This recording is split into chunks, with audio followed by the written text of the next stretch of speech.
Good morning, colleagues, stakeholders, our speakers, panelists, and all participants that are joining us today. I extend my warm welcome to you. My name is Naledi Selebano. I'm the Provincial Manager for Gauteng, and it is my privilege to welcome you all to this interprovincial policy dialogue on masculinities, youth, and gangs, which is jointly convened by ourselves in Gauteng, as well as our colleagues in the Western Cape office and the KwaZulu-Natal office of the CGE. As we gather today, colleagues, we do so against a backdrop of considerable uncertainty, both globally and nationally. Many of us are participating virtually under circumstances that remind us how fragile social stability can be. Yet these moments of uncertainty also create opportunities for critical reflection on the structural conditions that shape people's lives and influence social outcomes. It is therefore fitting that we meet today to interrogate one of South Africa's most enduring and complex social challenges, and that is gangsterism. So, colleagues, the Commission for Gender Equality released a study in 2024 which contributed significantly to our understanding of the factors that give rise to as well as sustain male gang formations. The study has been presented in various platforms, including Parliament and various stakeholder forums. And it has also helped us to an extent to unravel the relationship between masculinities, socioeconomic exclusion, and gang participation. The study also revealed the limitations of treating gangsterism as a fixed or singular phenomenon, as gang formations are dynamic, they are adaptive, and embedded within broader social and economic political systems. Indeed, colleagues, one of the central challenges in addressing gangsterism is the tendency to frame it primarily as a criminal justice issue. However, such an approach risks obscuring the deeper structural realities that produce and sustain gangs in our communities. In many of our communities, we understand that gangs provide identity. They also provide protection, economic opportunities, and social recognition in contexts where the state is perceived as absent or ineffective, raising an uncomfortable but necessary question of what does it say about our society when gangs become more visible and more accessible than legitimate pathways to dignity, livelihood, and social inclusion. Furthermore, colleagues, the nature of gangsterism itself continues to evolve. As I alluded to, our study, it focused purely on male gang formations, but we understand that there are contemporary manifestations which would include, for example, extortion networks, the so-called water mafias, protection rackets, and other organized structures that exist significantly in our communities and exert influence over them, including local economies. At the same time, there remain important dimensions that require greater scholarly and policy attention, including the experiences of women, girls, and queer persons within gang environments, and a gendered consequence of gang involvement and gang violence beyond the experiences of men. So these are areas, of course, that were not covered in our research. So today's dialogue seeks to move beyond the description of what gangs are towards critical analysis. We are here to not only identify the policy gaps, as well as implementation failures, but we also want to interrogate the assumptions that underpin current responses to gangsterism. We must ask whether existing interventions sufficiently address structural inequality, whether prevention efforts adequately engage with the questions of gender and masculinities, and whether policy responses are responsive to the lived realities of young people, in particular in our communities who are affected by gangs and gang violence. So we hope also to come out of this discussion a policy brief that will complement our existing research. And we are intending to use that policy brief as a tool for advocacy and to support evidence-based engagement with government, parliament, civil society, academia, as well as the broader communities.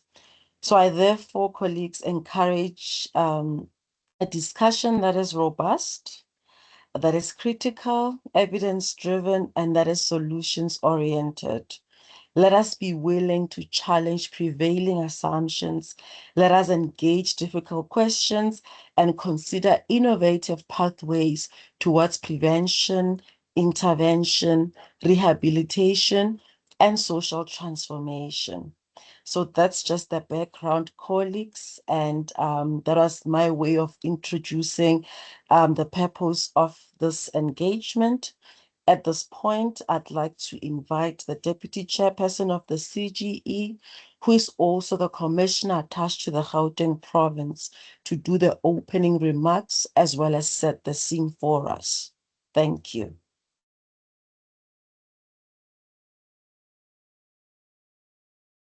DC, are you in the meeting? Can you hear us? I can hear you. Thank you, Program Director. Program Director, commissioners joining us online, colleagues, esteemed academics, researchers, social workers, youth representatives, and all participants joining us today. Good morning and welcome to this important policy dialogue on masculinities, gangs, and youth. The issue before us today is not simply about gangs as a criminal justice concern. It is about understanding the social conditions, gender norms, vulnerabilities, and pathways that shape the experience of young people, particularly young men in our communities. As the Commission for Gender Equality, our mandate requires us to interrogate how gender relations, expectations, and inequalities influence the lives of men, boys, and girls. When we speak about masculinities, we are not speaking about masculinity as a problem. We are examining the different ways in which ideas of being a man are constructed, experienced, and sometimes distorted in ways that may expose young people to harm, violence, and exploitation. Across many communities in South Africa, young people face complex realities of unemployment, poverty, inequality, fractured support systems, exposure to violence, and limited opportunity. Within these environments, gangs can offer a sense of belonging, identity, protection, and status. However, that sense of belonging often comes at a devastating cost, which includes but is not limited to taking away opportunities, disrupting families and communities, and perpetuating cycles of violence. Today's dialogue, therefore, asks important questions like what messages are young men receiving about what it means to be a man? How do harmful forms of masculinity contribute to vulnerability and involvement in gangs? How do we create healthier pathways for boys and young men? And most importantly, how do we design interventions that are grounded in dignity, prevention, rehabilitation, and accountability? This dialogue brings together different forms of knowledge and experience. We have researchers who have studied these challenges, academics who provide theoretical and policy perspective, practitioners working directly with communities, and young people whose lived experiences must be central to our understanding. This program today includes presentations on CGE's findings, youth perspective on gangs and masculinities, emerging gang dynamics, fatherhood, social work interventions, and comparisons of gang dynamics across provinces. A critical part of this conversation is recognizing that young people are not only affected by these challenges, they are also partners in developing solutions. We must move beyond speaking about youth and create spaces where young people participate meaningfully in shaping responses that affect their lives. We must also recognize the importance of men and boys in advancing gender equality. Building safer communities require positive models of masculinity that embrace responsibility, respect, emotional well-being, nonviolence, and equality. It requires fathers, families, schools, communities, and institutions to work together. The purpose of today is not only to understand the problem, but to strengthen our collective response. We must ask what policies, programs, and interventions are required to prevent young people from entering harmful environments, support those that are affected by gangs, and create opportunities where young people can thrive. The CGE remains committed to evidence-based engagements that contribute towards a society where gender equality, human dignity, and safety are protected for all.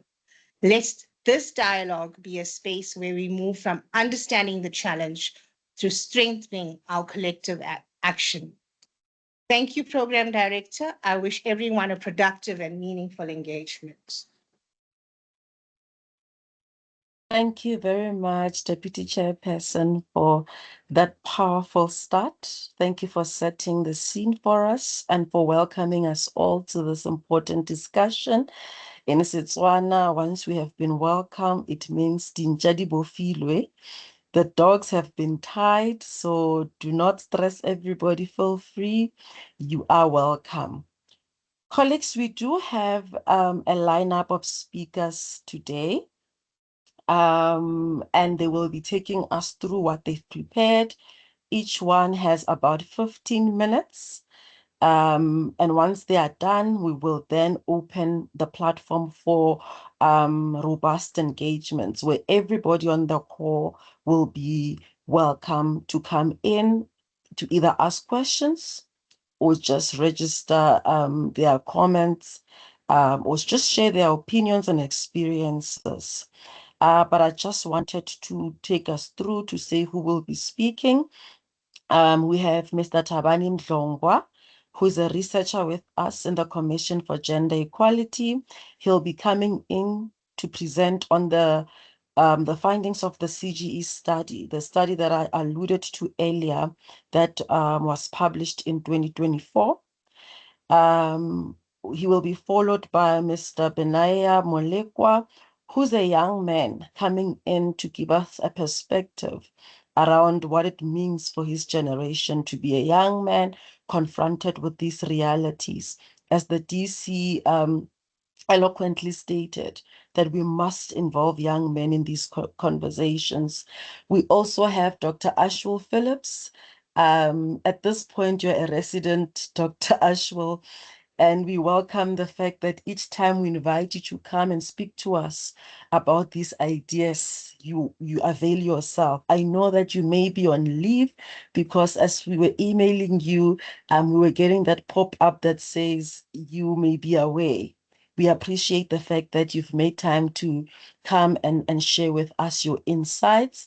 Then we will have Dr. Mdlungu, who works for UNISA. Dr. Mdlungu is also a criminologist and very experienced in the subject and area, particularly with corrections. So, Dr. Mdlungu, you are welcome and thank you for joining us. And again, no stranger to the CGE, we have Dr. Mfanozele Shozi. The last time I interacted with him, he was just Mr. Mpano Zeloshozi, the former chairperson of the CGE. Today, he's joining us as an expert, as an activist, and as an academic in the space.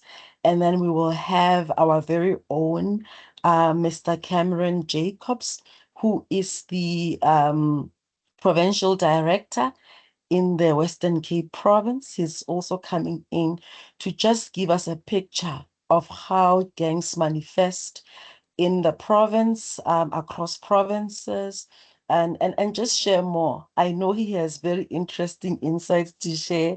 We've had offline conversations, and I want to emphasize to all of our speakers, you are not confined to what we asked you to talk about, but please keep it within 15 minutes. I know there's a lot to say.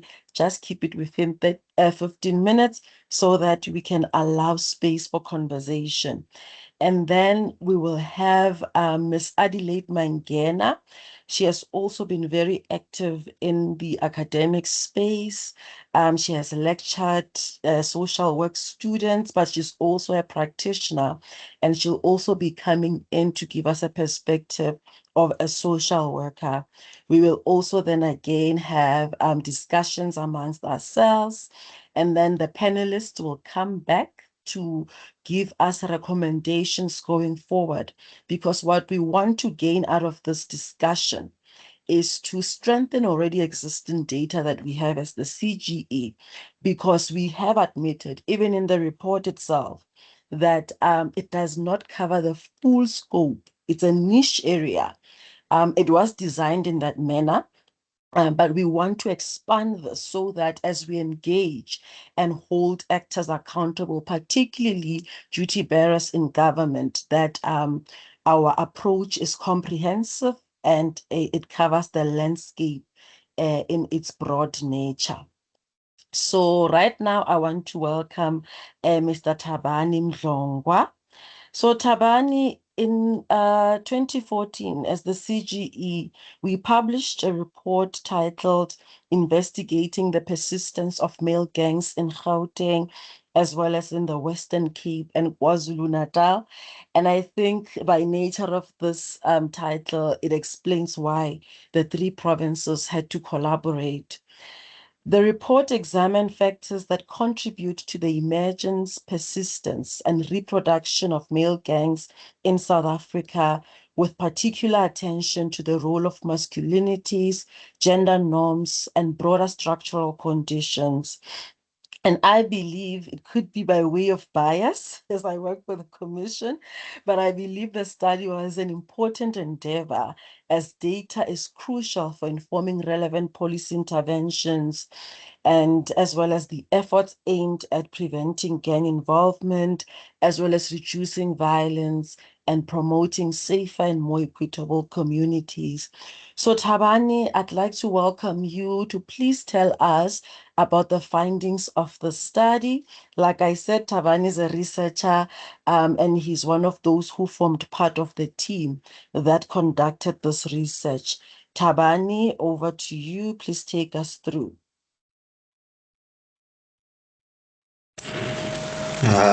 Greetings, am I audible?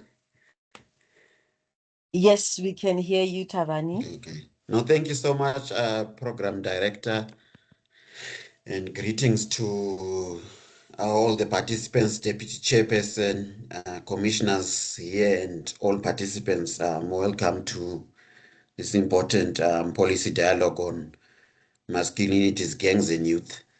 As the Program Director has already alluded to, I'm going to present on the findings of the research study which we conducted in 2020-24. So I'm going to zoom into it quite more quickly onto the findings. I won't spend too much time on a number of issues which obviously we did look into in terms of part of the study. We did look at the various provinces profiles, Western Cape, Gauteng, in KwaZulu-Natal and so forth, but I'll try and zoom into the findings. I just want to share the slides and hope you'll all be able to to see them. Just give me a minute here. I just want to share the slides.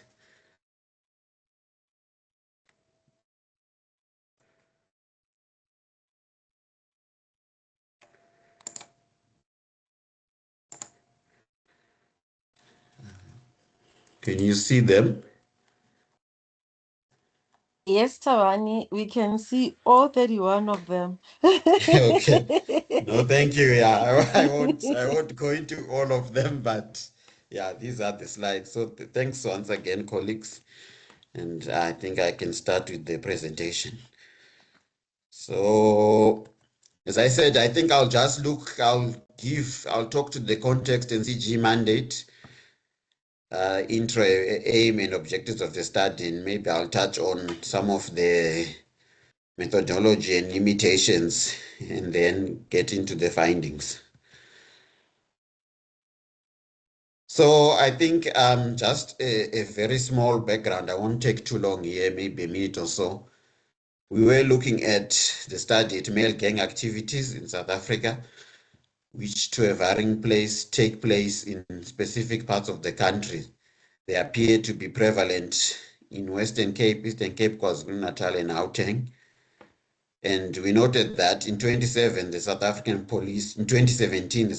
Police Services noted that a number of identified gangs in the respective provinces was there are about 15 in the Eastern Cape, 6 in KwaZulu-Natal, and 73 in the Western Cape, mainly found between the Cape Flats, northern suburbs, and southern suburbs. The persistence of gangs, we found that, and their close-knit association with violence threaten the fundamental constitutional rights of individuals and communities. Neighborhoods that are infiltrated by gangs tend to be disproportionately affected by heinous crimes such as theft, robbery, vandalism, illegal gun trade, assault, gun violence, and murder. We also found that in South Africa, the most violent cities were also found in provinces with a known gang presence.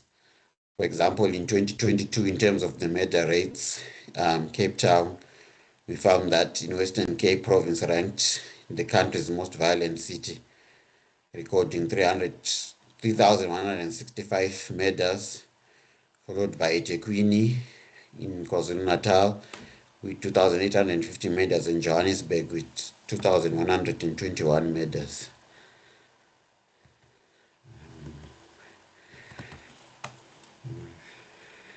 Okay. So anyway, I think the context really in terms of CG's mandate is this is part of our constitutional mandate. So doing this study was part of our mandate to monitor, investigate, research, educate, lobby, advise, and report on issues concerning gender equality.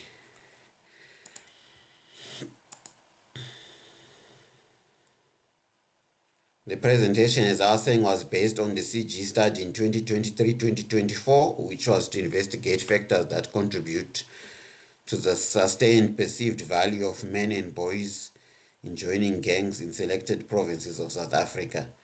The study also further aimed to unravel existing interventions to address gangsterism, as well as to access the efficacy of existing interventions in containing gang involvement by men and boys. So what were the aim and objectives of the study at the time? It was to explore factors that led to the persistence of male gangs. It was to assess the role of masculine identity in promoting participation in gangs. And 3, it was to evaluate the efficacy of state policies and interventions in preventing men's involvement in gangs. The methodology, we did it in 3 provinces, namely Gauteng, KwaZulu-Natal, and Western Cape. It involved participation by former gang members.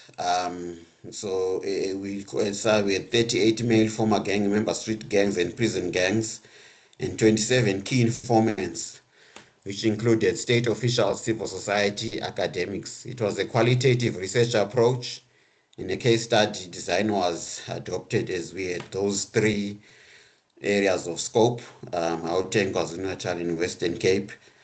Included a combination of focus group discussions and individual interviews. Data was transcribed and analyzed through thematic analysis. Some of the limitations and constraints of the study was that it was limited to male gangs. As I think program director pointed out, it is however acknowledged that women, girls, and queer persons also get involved in gangs. The study was limited only to 3 provinces at the time, Gauteng, Western Cape, and KwaZulu-Natal. This was sampled based on widespread reports which we had got from our desktop research of what is happening. And also in terms of our capacity. So I think I can now zoom into really more of the findings of the study in terms of really what happened. So starting with the Western Cape. So from the Western Cape, some of the key things which really were to come out, and some of these you might see that across the provinces there are some similarities, there are some nuances, but these were some of the key things to come out. One of them was father absence and broken family structures. This is emerged as a major causal factor in male gang involvement, with many former gang members reporting emotional voids and a lack of guidance at home. Secondly was social disorganization in communities like the Cape Flats, where institutions such as schools and churches have failed to support youth, which provides fertile ground for gangs to offer structure and belonging. And this we are talking to issues around recreational facilities. You often hear sometimes when there are these protests or youths are interviewed, they don't have these recreational facilities which can keep them busy. You know, your parks, or recreational activities which can keep them busy and keep their minds off in terms of some of these activities. As some famous phrase says, an idle mind is the workshop of the devil. We are talking of something like that, that they don't have this. So the gangs come in and kind of provide this kind of, in a way, in a direct way, they provide this kind of institutions where now the youth look to them as something that they can do because of this lack of recreational facilities and so forth. The other issue was around glamorization of gang life in communities through symbols of wealth, power, local gang heroes, which attracts young boys who seek status, identity, and admiration from peers.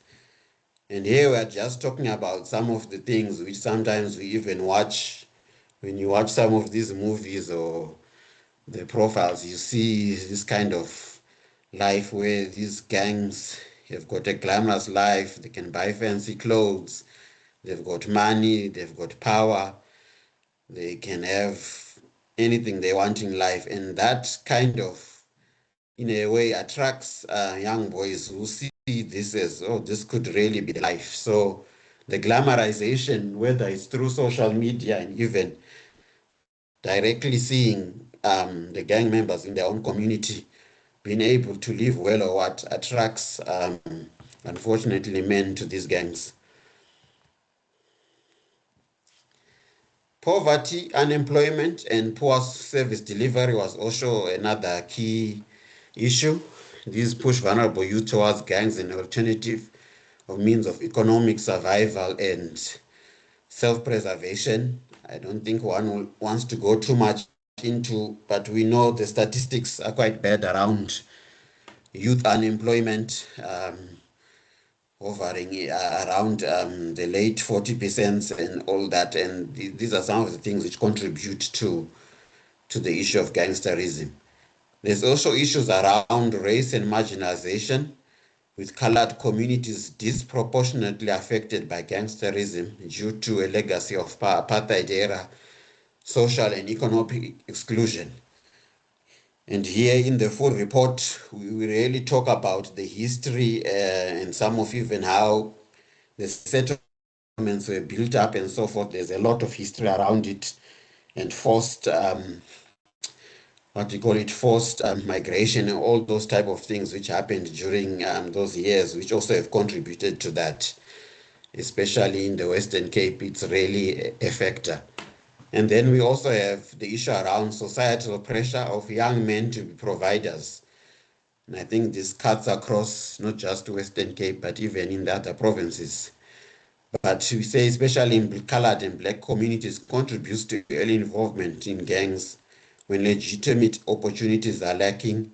Gangs offer identity, protection, and status, often fulfilling roles that families or communities are unable to provide, particularly for adolescents seeking affirmation and purpose. And that just speaks, it intertwines with some of these other factors one is talked about around poverty, unemployment, and service delivery and other things.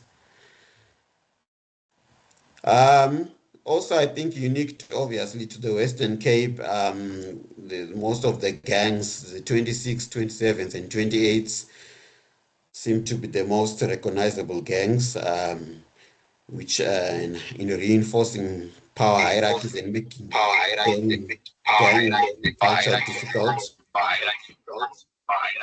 Sorry, I hear an echo. I don't know. There was an echo. Is it gone now? Yes, I managed to Yes. mute the Okay. participant. You may continue, Tabani. Okay.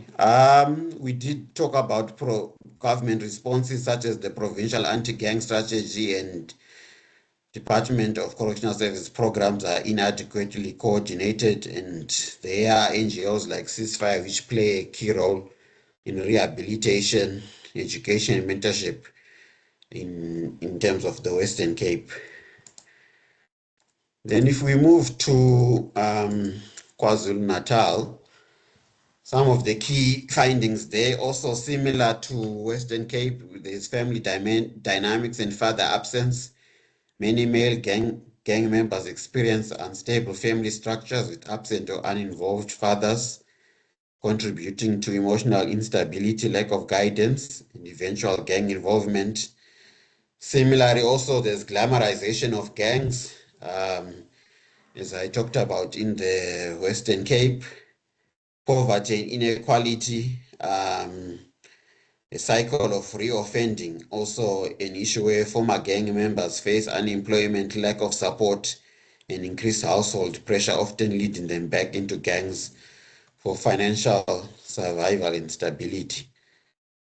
Community violence also, this is unique to nuance to KwaZulu-Natal. The history of political and tax-related violence often fosters environments where gang-like structures such as Izinkabi, hitmen thrive and normalize violent behavior. There's also findings around the masculinity and provider role, similar to what we also found in Western Cape. Cultural expectations for men to provide starting from a young age create pressure that can lead them into crime, and gangs and opportunities are lacking. The issue also of belonging and social bonds, similar, and then also issues around prison gangs and protection. In correctional centers, gang membership provides protection, access to resources, and social structure, with initiation often requiring acts of violence and displays of emotional endurance. Then there's also issue around power and status in prison, which is linked to the previous point. Same thing, that gang involvement in prison offers influence over others. And then we also found that there's also limited support after release. So despite government and NGO efforts, reintegration and support is inconsistent, with many paroles lacking emotional, social, and economic resources, pushing them back towards gang life. And then Gauteng province, in terms of what were some of our key findings. Similarly, also The issues around family instability and absence of fathers were identified as major contributors to gang involvement, with many boys lacking emotional support, discipline, and mentorship at home. Same thing around poverty and social inequality. Also, the same issues around low self-esteem, peer pressure, and substance abuse, and then glamorization, and also protection and safety, that some of the key motivators for joining gangs, especially in correctional facilities where violence, scarcity of resources, and lack of support to make gang affiliation seem necessary for survival.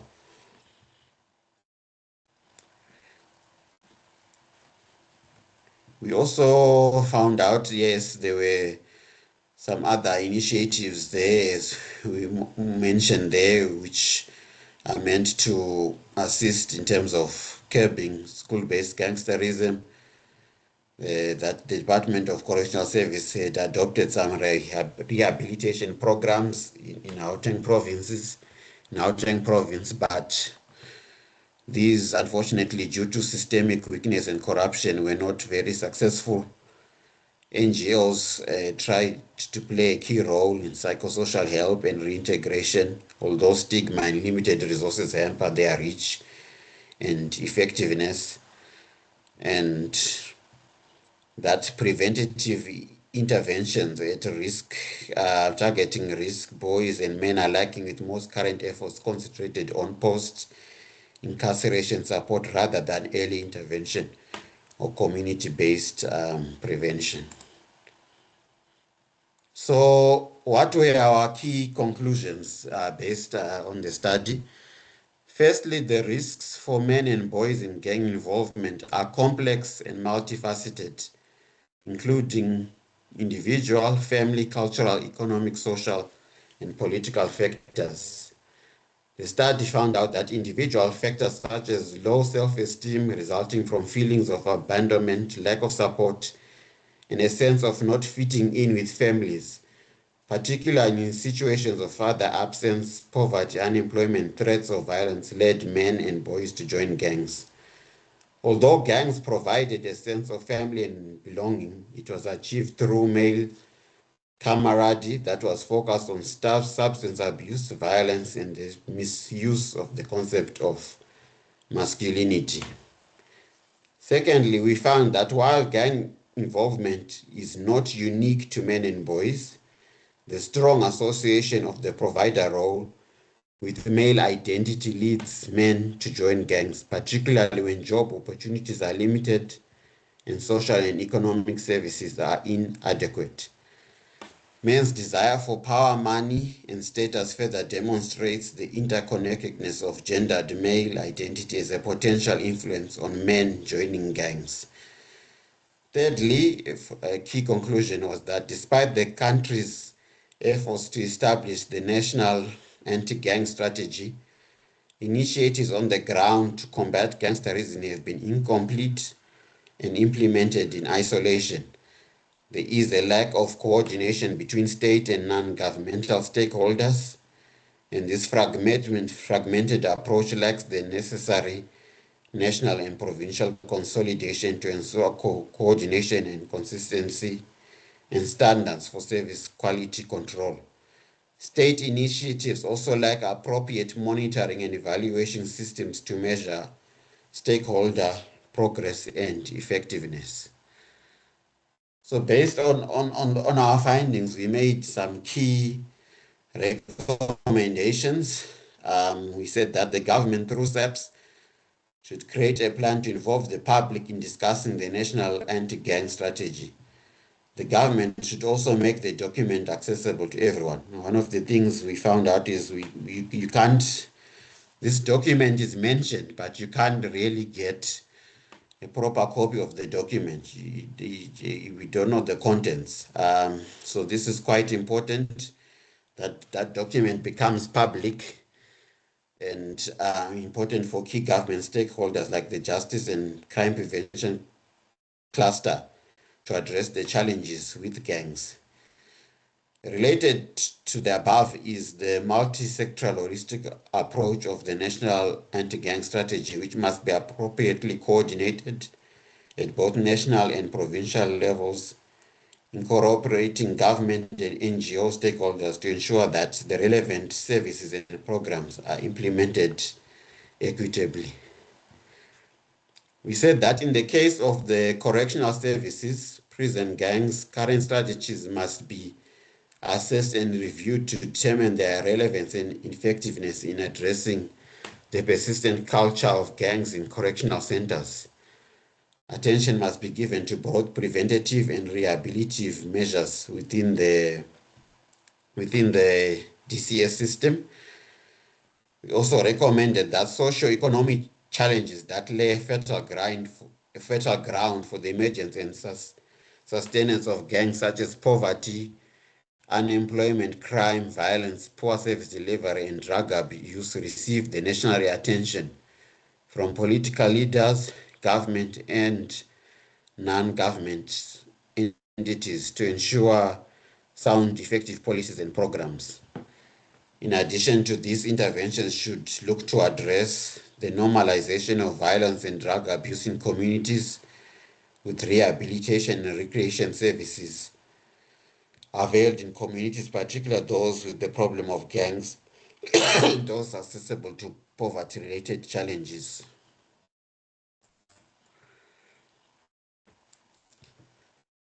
At the individual level and family level, we recommended that family systems be strengthened and enabled to provide support in a sense of belonging to young men and boys to mitigate against the pursuit of this validation from peer groups and gangs. Healing and therapy is also necessary at this level, owing to the effects of gangs on families and some of the psychological trauma which happens in economic impacts of father absence. In this case, we're saying the Department of Social Development must be ahead the process of bringing such programs to fruition. Some of these programs at an individual and family level. Finally, we recommended that well-researched and evidence-based life skills and mentorship programs, as well as other similar activities, be put in place to expose men and boys to alternative forms of manhood and masculinity different from the notion of toxic masculinities that manifest through violence and aggression, drug and substance abuse, a lack of emotion and destructive pathways to attaining and executing powers. Such programs must be expanded to cover society in its entirety, as the notion of masculine identity is a social construct that is reproduced through societal norms and beliefs. The programs also must seek to demystify the male provider role, which is creating some of these pressures. And then the CG also recommended that the Department of Social Development coordinate some of these programs. I thank you. Thank you very much, Tabani, for that insightful overview of the findings of the study.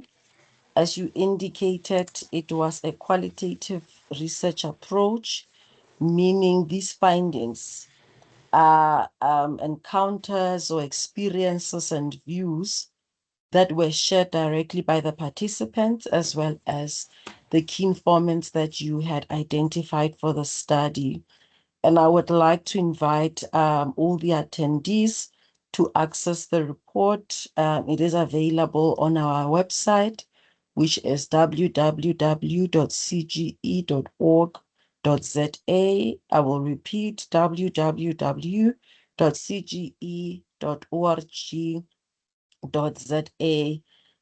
The report does speak to the socioeconomic challenges, the political context, so on and so forth, as Tabani has alluded to.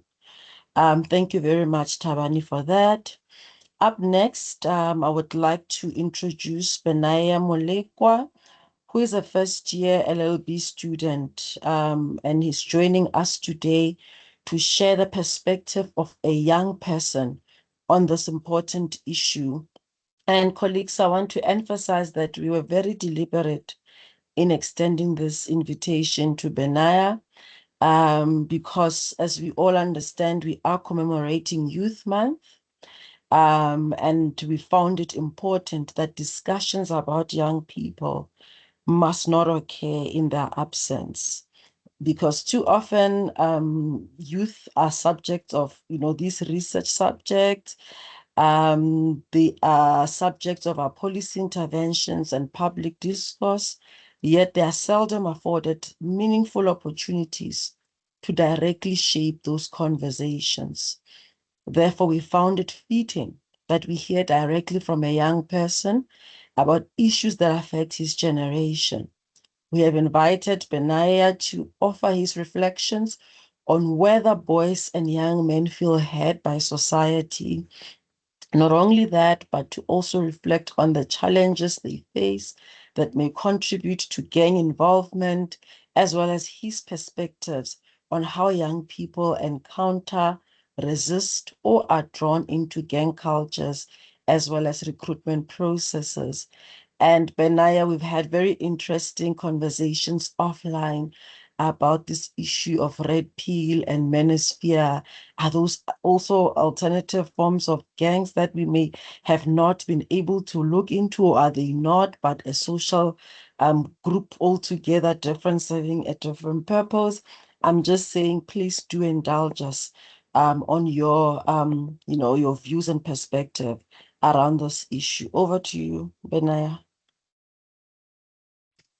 Thank you, Naledi, for that illustrious introduction. Ladies and gentlemen, distinguished guests, and researchers alike, my name is Banai Madekwa, as aforementioned. I'm a first year LLB student. I'm 19 years old, and I was invited to speak. So I'd like to thank Naledi for extending the invitation.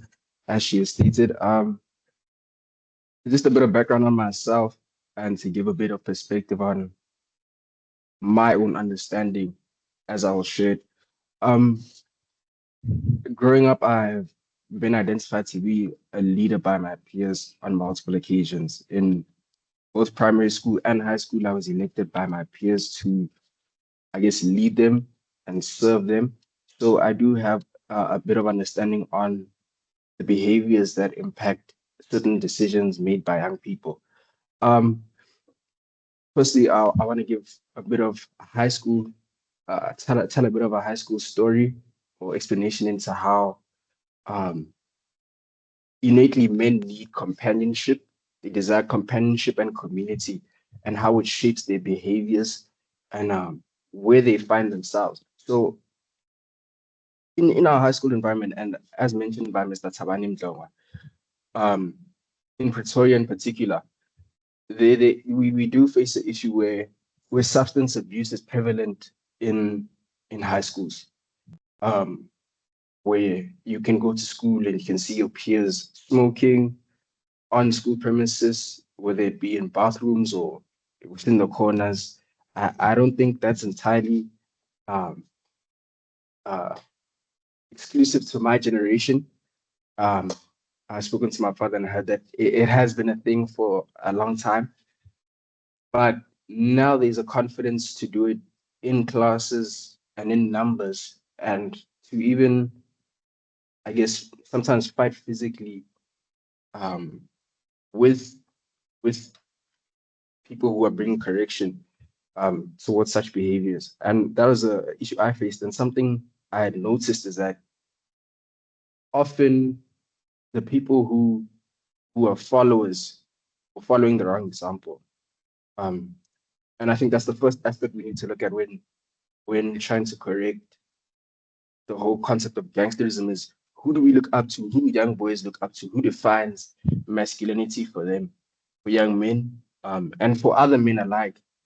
Normally, the loudest voices are often the wrong ones. An example for Pretoria is a late gangster by the name of Stumani 55 or Mpondlo. He was popular for running gang activity in Mabopane, um, in in Pretoria, doing car hijackings and recording himself in those vehicles, even spending a lot of money, um, and just living a flashy lifestyle. And young people could have looked up to that behavior, and I think have some whoever has come from his area has looked up to him as a role model, as a and adopted certain mannerisms or certain traits from him. Um, and I think when it comes to role models, that's often it's overlooked because in a lot of ways, every person, every man, every young boy is a role model to someone else. Um, any man who achieves anything, be it great or be it good or be it evil, any person who happens to achieve something is a role model. So I think from my perspective and what I've learned is that yes, often it is the wrong voices, but we don't have enough correct voices advocating for good things. We don't have enough men who are doing well in society, who are living a certain lifestyle. They're not advocating for correction of these activities. They're probably not advocating enough for um, more constructive ways to build each other up and to build up the next generation. Um, and I think another aspect we need to look at is the realities that South African boys need to grow up with. Um, the reality is that a lot of places activity, drug abuse, um, sexual abuse, and sexual molestation takes place is in townships, is in places where there is poverty, um, poverty-stricken places. And yeah, like I said, these are in townships where apartheid, the Group Areas Act, and other legislation from apartheid worked so well that they not only crippling the nation 10 years into it, 30 years. I wonder if they'll still be able to cripple further, maybe 50 or 100 years later. We can look at America and see how the separation of colored people in America has caused an uproar in their gangsterism and in their violent activity, where slaughtering people is it's a normal and a daily occurrence. And the same applies for us in our townships in South Africa, especially in the Western Cape, where young boys who are struggling, um, who lack recreational facilities, who lack things to keep them busy, are being attracted by gang members, as young as 8 years old, between the ages of 8 and 15, where young boys are allowed to enter gangs, welcomed into gangsterism, and indoctrinated at a young age because those are the role models they look up to. Um, in Western Cape in particular, the ghetto kids, the OTFs in Nova Park, and the Americans in Manenberg, these are prominent gangs. Mr. Tabanim Jangwa also mentioned the lumber gangs in prisons. When that is being shown to people, I'm sure you guys are familiar with the saying, a person is a product of the environment. I don't have the experience of being exposed to gangsterism as much as many other people have, but most of the time a person will be a product of the environment in some way, whether it be their thought process regarding conflict or their approach to attaining wealth. Um, some of the get rich quick schemes involve gangsterism or extortion groups or robbery, as mentioned, an example like Sumani 55. Um, And I think the reason it's been able to prevail in such a manner and to spread, the scourge has been able to spread in such a manner is because not only because of who is defining masculinity for men, the poor examples. The lady asked me to mention Red Pill community. Another example I can use is Mr. Andrew Tate, um, where in Red Pill community, the traditional norms of masculinity are highlighted to men. And I think advocated for in a way that sometimes it objectifies women in gangsterism and in most sexual crimes.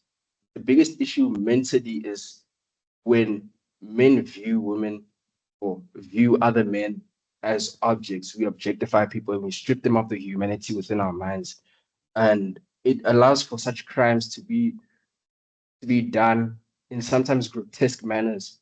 Um, so the red pill community, we can look at how women are viewed as maybe trophies, if I can say, that once you reach a certain level of wealth, um, or a level of physical attraction, once you attain a certain level of social success, then you will attract these people.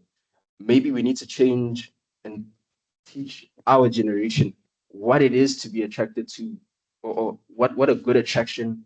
Huh? Yes, yes, yes. What a good attraction looks like, and a good person to be attracted to, who a good person to be attracted to is. And then lastly, I think it's the neglect of responsibility. The neglect of responsibility amongst young boys and men is, I think, the underlying and the main reason why we face the issues we face today and have faced in the past. Um, I believe that young people are receiving the reward of adulting before they can acknowledge the responsibilities that come with it. Um, whether it be the age of consent for marriage or sex, being as young as 16, whether it be the legal age of drinking, being the age of 18. Um, we exposed to the pleasures of life, the sins of life before even understanding maybe the basic responsibilities like how to manage finance well enough, whatever the case is. Young people are, are being introduced to substances that will keep them hooked for life. I know a couple of my friends who are junkies right now because they were exposed to maybe weed or certain substances, mushrooms, psychedelic drugs at a young age. I'm sure you guys know a couple of young people. I've seen some young street kids high on glue, high on maybe hardcore drugs like meth, uh, drugs of that nature. And that's because the responsibility of their actions, recklessness amongst boys, um, isn't rewarded the way it should. In a school context, if men and young boys misbehave in class, I guess, give them a consequence like sending them out of the class. All learners have the right to education, correct? But how much leeway are we giving to ourselves to continue in our unruly and boisterous behavior? Um, Going further with the concept of responsibilities, I think men need to learn that, or men need to shepherd. Yes, men need to shepherd. Fathers need to step up.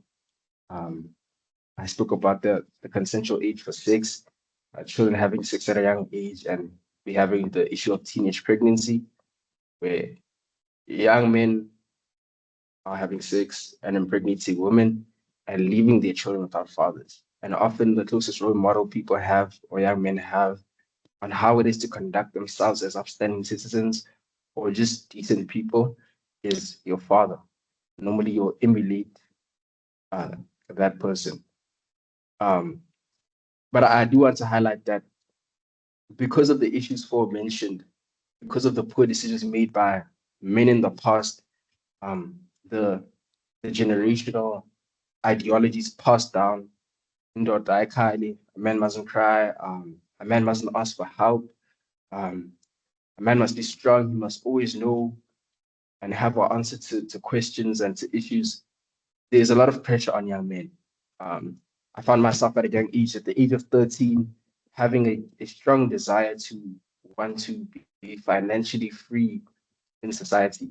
Um, and to well, I have two sisters, to my two sisters, they used to mock me and laugh at me because I guess for them it wasn't really a reality or responsibility imposed on them. But men are seen as providers, and I think it's not entirely bad, but to the extent that it's being maybe shoved down our throats and our necks, there is a lot of pressure, and that pressure bred anxiety, and I guess maybe even forms of depression upon young men, where we we do want to be able to do things for people. We do want to be able to provide for our families, whether it be uh, protection, financially, emotionally, um, in the capacity that we can. But young men are seeking those things at a very, very young age now. Um, Men are being, or boys are being forced to grow up young because they don't have the correct role models before them, guiding them on how to do things properly. Um, yes, thank you. That is my perspective and my view on things. I know not a lot of my peers may share this. As a young boy, I wouldn't have shared this take as well. But yes, thank you. Thank you very much, Benaya. That was very courageous. At 19, I would have shied away. I would have probably agreed to be on the program, and then on the day I would disappear or blame it on the network or something. But thank you so much. You've shared such critical insights. And it's interesting to see how you've painted that picture, locating boys and men within their broader communities, but also assigning some responsibility to them. That was quite fascinating to listen to. And we will, of course, engage on this as we proceed with the program. Thank you, thank you, thank you. I'd like to now welcome Dr. Ashwell Phillips. Dr. Phillips is a senior lecturer in the Department of Criminology at the University of the Free State. He's also a respected academic whose research focuses on youth offending, gang subcultures, violence, rehabilitation, and crime prevention in South Africa. He has received recognition for his research contributions, including early career research, as well as emerging researcher awards. And through his scholarship, he has made significant contributions to understanding the complex factors that shape gang involvement among young people. We've asked him today to share his insights on boys, men, women, girls, etc., on their gang involvement. But like I said, we do not limit you in terms of as far as you can go, Dr. Phillips, as long as you contain it within the time limits.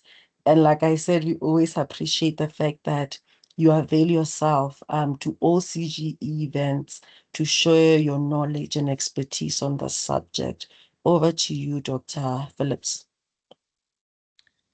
Good morning, colleagues. Good morning. Thanks, Naledi. Just give me a minute or two to share my slides.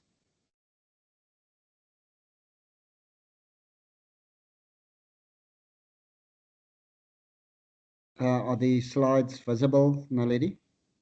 Yes, the slides are visible. All right. First of all, I would just like to thank the CGE and everyone that is present on the platform today. I think initiatives like these really do go a long way in, at least trying to bring awareness around the issue of boys, men, masculinities, even now females and gang involvement, and just to sort of place onus on what a concern this actually is, and something that is quite often overlooked by society. So today I just want to talk a little bit about some of the research that I've conducted. A lot of my work mirrors actually the CGE report presented earlier, also based on empirical data acquired through mostly qualitative research with active gang members, and then key stakeholders like social workers, correctional officials, educators, and then child and youth care workers. So just to give you guys an idea of what I'll be talking about, as Naledi mentioned, it would then revolve around the role of men, women, and females in gangs. But then I also just want to point out a bit of the impact related to gang membership, as well as some of the barriers that sort of impose reintegration and rehabilitation efforts. So as we all know, gang involvement has been, and it is still a serious concern across South Africa. The reason for this is that gangs are fluid, adaptable, and dynamic. So that means that they are ever evolving. So they borrow from popular culture, as mentioned previously, they take from social media, they constantly take from the environment and aspects that they are exposed to, and this places them in a position to continue thriving. And that means any measure or measures that we try to implement must be as dynamic, as fluid, and as adaptable. And that's something I think is often overlooked, not only by service providers and correctional facilities, but also by agencies like SAPS, like government and NGOs. As mentioned previously, gangs are fueled by systemic failures, by poverty, marginalization, substance abuse, and many other factors. And all of these combined create surges in gang-related crime and violence, and that then continues to perpetuate cycles of poverty within communities. Now, here I would like to point out the paradoxical relationship between risk factors that lead to gang membership, like unemployment, like poverty, like substance abuse, like lack of belonging and lack of identity and absent fathers or male role models, and gang membership, but then also to highlight the fact that gang membership in itself perpetuates these very risk factors through, illicit trade, through drug trafficking, through transnational organized networks, which are also in large part fueled by gangs, and then also current developments related to extortion and racketeering and protection rackets and, aspects like the water mafia and the construction mafia and so on, which all indirectly again link back to gangs. And that then furthers these cycles of poverty. It perpetuates more systemic failure and structural failures and so forth. As we know, gangs are very territorial and violent, and that is something that we see across several communities throughout South Africa. The typical age range usually is between 12 and 24 years of age. That's normally the peak age for gang membership. So most of the gang members that I conduct research with usually are between about 8 and 38 years of age. Um, a lot of the times, gangs are extremely well embedded within communities, but we also need to note that there are different types of gangs. So some are very well organized, while others are much less organized. And then criminal versatility, which is a central element of what makes it a gang, is the fact that they are versatile, they are opportunistic, and that they will capitalize on whatever is available and use those features to either recruit members or to facilitate their gang and criminal enterprises.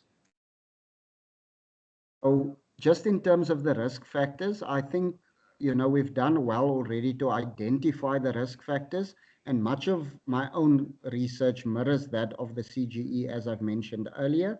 So age being a predominant risk factor, as I said, the younger you are, usually the higher your risk to join a gang, because of the fact that you are more impulsive, that you don't always consider the consequences. The fact, specifically in the case of boys, where they are more exposed to features like peer pressure, peer rejection, lack of identity, lack of belonging. Boys usually spend more time out of the household, which exposes them to risk factors, perhaps more so than females. Gang involvement at school is also a serious concern. And then from the slides, you'll see that I've highlighted aspects which definitely always stand out in my research and in my interviews with gang members. Protection as a risk factor is becoming a very serious concern. And that then relates to protection of the self, where multiple youth would describe their communities as being so gang infested that it restricts their own freedom of movement. So they cannot freely attend school, they cannot freely make use of sporting grounds in the community or other facilities in the community. They are constantly harassed by gangs, and ultimately they would say that they would have no other choice but to join a gang who is the dominant gang in the area where they stay, just to get that sense of protection and to regain their freedom of movement. We know already that substances, alcohol and narcotics are a huge problem, and this is a mechanism that gangs often use to recruit young people. Lack of resources and basic needs, which tie into poverty and unemployment, peer influence, peer rejection, absent fathers and male figures in households, and then especially lack of belonging and identity, which I think has also been highlighted earlier. And then also sort of intergenerational continuity in gang membership, where many youths are raised in households where either older siblings are already gang members, or where a father or an uncle or any other male member in the gang, or in the family, I mean, has been inducted into a gang. What we should realize is that gang members seldom function in isolation. So usually it's not one risk factor that leads to gang membership, but a unique combination of risk factors that creates these pathways or trajectories into gang involvement. So based on my research, I've tried to identify a few of the most predominant pathways, and those I've highlighted for you as well. So the first pathway usually is created by deviant peer influence or deviant peer association, that sense of protection of the self and a lack of belonging, or protection and experiences related to poverty and unemployment, or any type of family dysfunction such as substance abuse, conflict or neglect within the family, sense of protection of the self, which alludes to gang membership within communities, and then substance abuse of the individual, him or herself. Then protection and family members being in a gang, poverty and lack of belonging, poverty, lack of belonging, and absent father figure. So across these various pathways, you can see sort of a few patterns. And there again, you'll see protection features very prominently, as well as aspects like substance abuse, lack of belonging, and peer influence. And I think in any measure, aim to address gang membership either at its root or just to address the symptoms. We cannot do so devoid of taking these unique factors into account. Then with regard to female gang membership, historically, females used to function only as associates or girlfriends of male gang members. Unfortunately, that situation has changed drastically in the past few years, and there has been a surge in females joining gangs. We've also started to see females fulfilling much more active roles in gangs. So they are no longer only used as decoys or only used as distractions or only sexually exploited by male gang members. We are now at a point where we have female-led gangs, where we have female wings that accompany male gangs, and a lot of the gangs, for instance, in the Free State, would have its own female wing. These female groups would have their own distinct names, their own distinct symbols, their own hierarchies, and they would have their own roles and duties. And a lot of the females in these gangs are as violent as the male members. So they would also participate in turf wars, where rival female gang members would battle against one another. They are similarly active in criminal activities, whether that relates to assaults, armed robberies, cash in transit heists, drug trafficking, and the like. So definitely this is something that does require much more research due to the fact that gang membership is historically has been researched from a predominantly male point of view. Then with regard to the impact of gangs, I've sort of tried to demarcate this into impact on the individual, the family, and the community or society more broadly. In terms of the impact reported by active gang members, they definitely noted increased rates of criminality. As I mentioned previously, gang membership and crime and violence go together. So crime remains a central feature of what makes a group a gang. And that means once young people become involved in gangs, they definitely need to continue committing crime, not only as part of being initiated into the gang, but also to maintain their position, to maintain the respect they get, to maintain other rewards they get, and also to move up in the gang hierarchy. Gang members often also highlight psychological desensitization to crime and violence, saying that the first time that they would be required to commit a violent act like murder or rape was extremely difficult. And the more that they committed murder or the more that they committed rape, the easier it became, which shows that normalization of violence, normalization of crime, that desensitization psychologically, that breakdown of moral value. Then increased victimization as a result of turf battles and revenge attacks and wars with rival gangs. So on one hand, they commit more crime, but on the other, they are also more susceptible to being victimized or injured themselves. Then what stood out to me was reports of perpetrator trauma and distress. And this mostly came out from gang members who were incarcerated for an extended period of time and who had been relatively isolated from the broader influence of the gang within the community. And a lot of them would say they have started to experience recurring nightmares of all of the acts of crime and violence that they've perpetrated. A lot of them would express that they are starting to be tormented by visions or images of their victims, or outcries or remarks from the victims' families.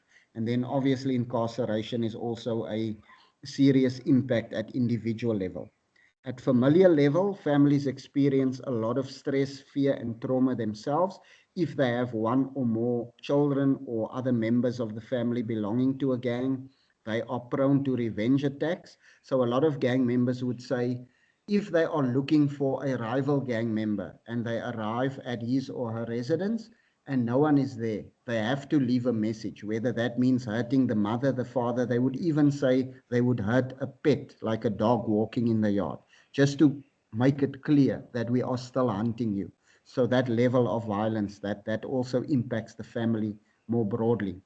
And then obviously having one or more members of the family in a gang creates a breakdown, and in the family it also weakens the level of attachment. So that makes the young person feel more like an outcast, feels more rejected by the family. And ultimately that ends up just pushing them deeper and deeper into the grasp and into the influence of the gang. And then, as we know, it does impact communities more broadly. So it does lead to increased rates of crime and violence at community level, more accounts of victimization by members of the community. A lot of the time, communities would be so impacted by gangs that they self-impose curfews. So after 5, when it starts to get dark, they lock themselves in the house. They lock their children in the house. And that restriction of movement also has a big impact. Communities constantly live in fear and trauma, as we've seen in the media, in gang-affected areas throughout Cape Town, throughout Gauteng, and also now in areas that are not typically known for having gangs, like the Free State and like the Northern Cape Province, which are also now experiencing that surge. And that is as a result of all of these challenges that become root causes for gang membership, those escalating, youth unemployment escalating, climate of violence within communities escalating. Um, Another impact is a decreased sense of cohesion within the community and a lack of kinship bonds and the breakdown of those bonds. And then obviously also, the communities losing so much trust in the police and other law enforcement agencies that they start to take the law into their own hands and punish gang members or perceived gang members themselves, which then also increases violence and acts of vigilantism within communities. Then I would like to sort of emphasize that, on one hand, yes, we do know what the risk factors are. We may not know as much on the unique pathways and trajectories into gangs, but I think that we've reached a point where we know enough to move on from that and to start putting more effort and more awareness into the protective factors. In other words, those factors that will prevent young people from joining gangs initially, before they are even exposed to risk factors, or in a more severe case, to buffer the impact of the risk factors that we've mentioned so that it does not push them or drive them toward gang membership. And in the case of the protective factors that were reported by gang members themselves, a lot of them said that there must be much more awareness of gangs and the consequences of gang membership within communities, within schools, within areas that are extremely affected by poverty and unemployment and the other risk factors that we've mentioned. There must be the creation of more pro-social activities like sport fields, like extramural activities. As we've said, occupying free time and energy is going to be crucial. Employment opportunities need to be created, but more importantly, we need to start equipping young people with the skills so that they actually can acquire these opportunities, the little that exist currently. And that means moving away from typical notions of obtaining a degree and then getting a job, because the rate of unemployed graduates, it's staggering. So I think we need to focus on more practical courses like engineering, like plumbing, like entrepreneurship, where young people can sort of create their own businesses and aid the unemployment situation. We definitely need to look at creating external support networks for young people, especially in cases where a lot of risk factors are experienced within school community or family level, where religious organizations are involved, where organizations are involved, where youths have a place to go, where they can get validation, where they can receive status, where they can get respect, so that we start removing the power that gangs hold over young people. So as risk factors are dynamic and integrated and multiple function together to push young people to gangs, so too must our efforts into protective factors and our reduction measures.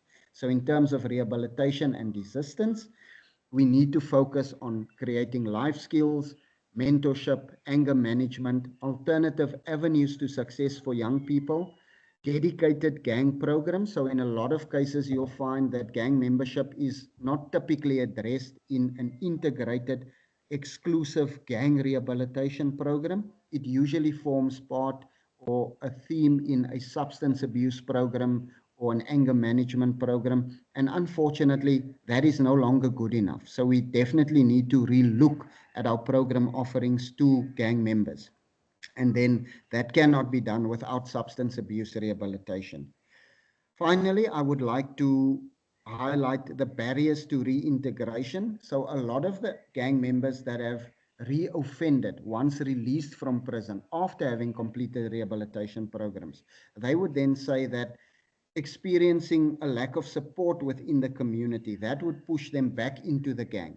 The lack of programs at community level, the lack of structure at community level. So they are not as supported as within the correctional facility, and they are not yet ready to fully stand on their own 2 feet. And that also makes it easier for reintroduction into the gangs. They particularly highlighted the social stigma and the rejection they experience as ex-gang members or ex-offenders. And that is also something that we need to address, that marginalization and negative labeling of young people, and sort of trying not to see them now as reformed and giving them a second chance, but seeing them as the person they were before incarceration. Then threats by gangs and gang retaliation, that usually also creates enough fear to draw them back into gangs. And then also important is that we need to find replacement for all of the benefits that gangs offer. And that means fulfilling their basic needs, coming up with mechanisms to give them status, to give them respect, to give them a sense of identity, and to give them a sense of belonging. But to do so in pro-social or socially accepted ways that shy away from the negative influences and impact of gangs. Then in conclusion, obviously we know that gangs are not homogeneous, and I think that's one of the shortcomings that we have in a lot of the measures we use to address gangs. We see all gangs as being the same, and we try to take these blanket approaches to gangs in general. And that doesn't work because of the fact that gang trajectories are so unique, and because of the fact that in as much as gangs are the same and function similarly, that they are also different. We have, for example, normal common street gangs, we have drug gangs, we have occult gangs, Prison gangs function quite differently. So we need to move away from this one-size-fits-all approach and do proper need and risk assessments so that we can come up with tailored and targeted solutions to try and prevent youths from joining gangs, but also to address and rehabilitate those that are in gangs already. As mentioned previously, definitely putting more onus and more emphasis into protective factors and implementing and exposing young people to these protective factors and making sure that our strategies are more proactive as opposed to being more reactive. So a lot of the time we intervene once a young person or an older person has already committed a crime within the context of a gang. Then they are already embedded into that gang. Whereas if we take a more proactive approach and try to rescue them even before they join, I think we'd see much higher success. And then we also start moving away from this place where we purely try to treat the symptoms of gang membership to a place where we actually start addressing these root causes. And then obviously, the CGE report also highlighted a lot of problems with the national anti-gang strategy and the limited provincial anti-gang strategies that exist. My opinion would be we definitely need to revisit those strategies. We need to reiterate those strategies and we need to start implementing those strategies. So taking from a well-rounded and holistic reinvented national anti-gang strategy, we need to start developing unique and particular provincial strategies. And this is not the work of government only, and it's obviously also cannot only be the responsibility of SAPS. Communities need to come together, religious organizations need to come together, social services, NGOs, sporting organizations, families and communities as a whole. That's the only way I think we are going to see some real success. To date, police have had sort of limited successes where they do make arrests here and there, but we don't do much to dismantle gang networks. We don't do much to sort of freeze the assets of gangs, get to the higher up members. So we are actually in reality, I think, doing very little to combat the problem. And all of the time, gangs continue to evolve, continue to grow, continue to become bigger and bigger concerns. And I think that's why I started off by saying that platforms like these, where information can be shared, where knowledgeable people, both in academia and in practice and in the social services spheres can come together, share knowledge, and then try to sort of come up with more positive strategies because that is sorely needed. I think let me leave it there for now. Thank you very much for the opportunity.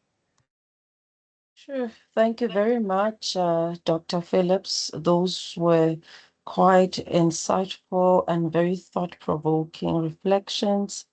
Your presentation has highlighted for us how complex and multidimensional the nature of gang involvement is, reminding us that simplistic explanation and responses are inadequate.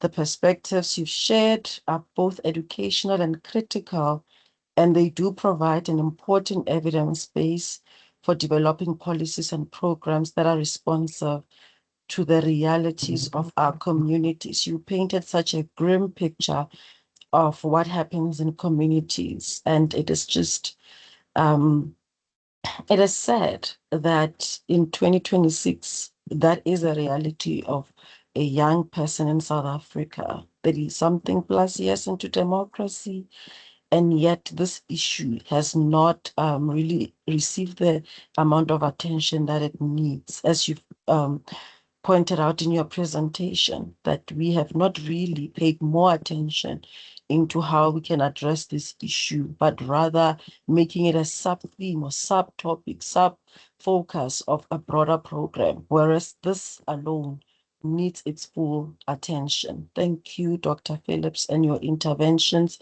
as well as recommendations have been noted. Colleagues, I know it may feel like a relay marathon of presentations at the moment, but I do promise that soon the baton will be passed down to you. There will be a dedicated opportunity for engagement question as well as discussions later in the program. But for now, I'd like for us to welcome Dr. Thandiwe Mdlungu. She's also a lecturer in the Department of Corrections Management at the University of South Africa. Dr. Mdlungu holds a PhD in criminology, and her research focuses on youth offending, gang violence, gender-based violence, victimization, as well as crime prevention. And what is interesting also in terms of the work that she does is that she focuses on rural communities.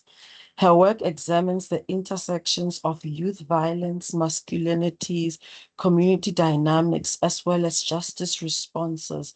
And she has a strong commitment to research that informs context-sensitive policy interventions. But before you come in, Dr. Mdlungu, let me just make a few acknowledgements. I can see that from the time we started up until now, participation has somewhat increased. We are seeing commissioners of the CGE who have joined. I'd like to acknowledge and welcome them all. We are seeing government officials from various ministries. Colleagues, you are welcome. We are seeing Dr. Sunshine from NYDA. Your presence is acknowledged, as well as civil society organizations and general members of the public. All of you are welcome to this discussion. Dr. Mdlungu, please take us through what are the key features and dynamics of emerging forms of gangs, as we've learned that gangs are dynamic, they are not homogeneous, but also that we're beginning to see new trends that are emerging and taking over in our communities. What are these underlying drivers and causes of their formation and growth? And what should policymakers think about? What should practitioners be thinking around in understanding their operations and impact? Dr. Mdlungu, over to you.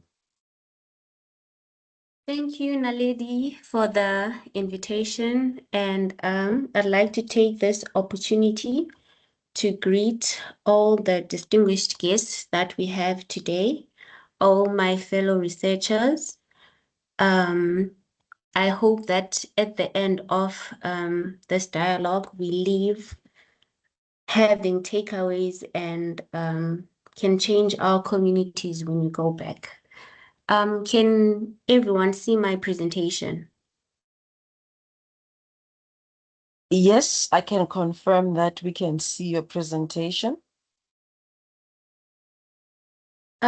I would like to start by saying Dr. Phillips have touched on the basics, the definition of the concepts, and a lot of characteristics of gangs, the traditional gangs that we're used to.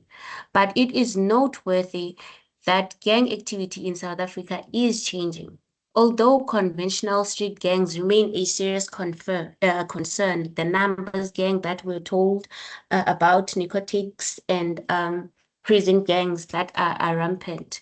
There is a new trend that is going on, and these are the new emerging gangs that I'll be presenting about today. These are criminal groups that are increasingly organizing themselves around services, infrastructure, public contracts, and local economic activities and opportunities. Unlike traditional gangs that are usually associated with identifiable territories, these would be your 26, your prison gangs, most identifiable in Cape Town, the colors, the signs, the names, the street level offenses. Emerging gangs that we're talking about today may operate through registered businesses, community forums, and local political connections, and informal business associations. So this is something different than the legitimate gangs that we know. They often present their demands as economic participation, community empowerment, or local procurement, while relying on intimidation, threats, sabotage, and violence. These emerging gangs should not be understood only as a group of young men committing crimes. No, they are organized system that that use cohesion to grow, and they are mostly available or identifiable where there's unemployment, inequality, weak service delivery, where there's corruption and limited authority or local enforcement. Their activities have serious consequences for vulnerable groups. These include women, children, rural communities, local small businesses, and constitutional service delivery. Before we continue, Dr. Phillips has mentioned some of the reasons or contributing factors to the increase in gang activities. However, it is also very important that we note these findings and statistics around the context of South Africa. 48% in the first quarter of 2026 was said to be the number of unemployed youth. So approximately 4.7 million young people were unemployed, while a further 10 million were outside the labor force. So what are these young people doing with their time? What are they doing with their skills, with their energy?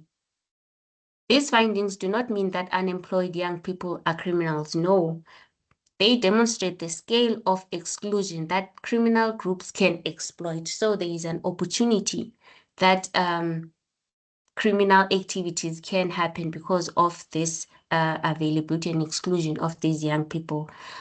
Also, the government in November 2024 reported that criminal disruptions had affected more than 180 construction projects valued at approximately 63 billion since 2019. Why is this important? Because we said gangs are not only the traditional gangs that we have. These people group themselves, and an example of this grouping happens in construction syndicates, which tie back to gang activities. So construction syndicates reportedly used intimidation, violence, sabotage, and demand of up to 30% of contract values where these contracts were in their communities. In May of this year, SAPS reported 469 extortion cases and warned that protection rackets were spreading. And in my previous work, they are not only spreading in urban areas, townships, but they have now gone and gotten into rural areas, in the deep rural areas of the Eastern Cape, KZN, and in some cases, Limpopo. So how would we define these emerging gangs? We said gangs may be understood as a relatively durable group whose members share an identity, maintain a degree of organization, and engage collectively in criminal violence or cohesive conduct. In the context of this presentation today, an emerging gang then would refer to a group of criminal networks that uses intimidation, violence, corruption, or sabotage to control access to public resources, contracts, services, and businesses or territories. This formation may resemble organized crime syndicates.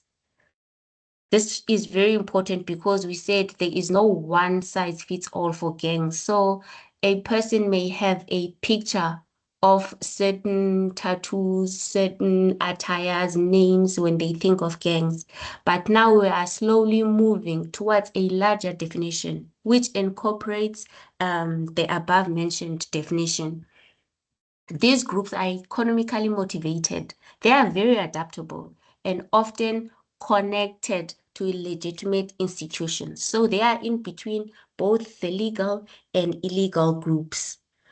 Not every community organization or business forum or group demanding local economic participation is a gang. However, the distinction arises when the participation now is enforced through threats, violence, distraction, extortion, forced appointments, or demands for payments without lawful work being performed. What kind of gangs may we be talking about? I have identified these gangs as emerging. The first one would be the construction mafia. I'm sure we've heard in the news what's happening in KZN, where we have growing construction mafias, people who say that they own different territories and only their members may be employed for construction happening in their areas. So construction mafias enter or disrupt construction sites and demand money, contracts, jobs, or a percent of the project value. The demand is frequently presented as a claim for local participation. One may think this is good because we do have a lot of unemployment in our communities. Where the contractors refuse, projects may be stopped, equipment may be damaged, and workers may be threatened. Now, this affects not only the contractors, but the communities, the plans of what was going to be done. It could be roads. I know in my villages, we are busy with building roads, and that is disrupted and halted because the local community is saying they should be part of the jobs. However, the difference between what my community is doing and what the gangs or the mafia would be doing is that they would use now force, coercion. They would disrupt as well as demand money. That is one of the key difference when it comes to construction mafias and any civil group that is trying to make their community demands heard. We also have the water mafia. The water mafia or gang or emerging gang benefits from the prolonged use of municipal water tankers. There have been official concerns that water infrastructure may be vandalized or that repairs may be delayed so the tanker businesses can continue receiving contracts. So again, here another modus operandi is that they disrupt or sabotage what is going on so that the said organized people can be the one offering these services. We have mentioned that these gangs disguise themselves as people with good intentions or looking to provide where there is lack or weakness. This is where now the government and their weaknesses fail the community because these groups see an opportunity where they can provide for the community. We also have protection rackets. Now, these groups demand regular payment from shop owners, informal traders, transport operators, school contractors, and other local institutions, including our villages. Payment here is presented as a price of safety. Although the same group demanding the payment may be responsible for the threat. So they cause a problem and then come with the solution to that problem, meaning that they are innovative. So they are energetic.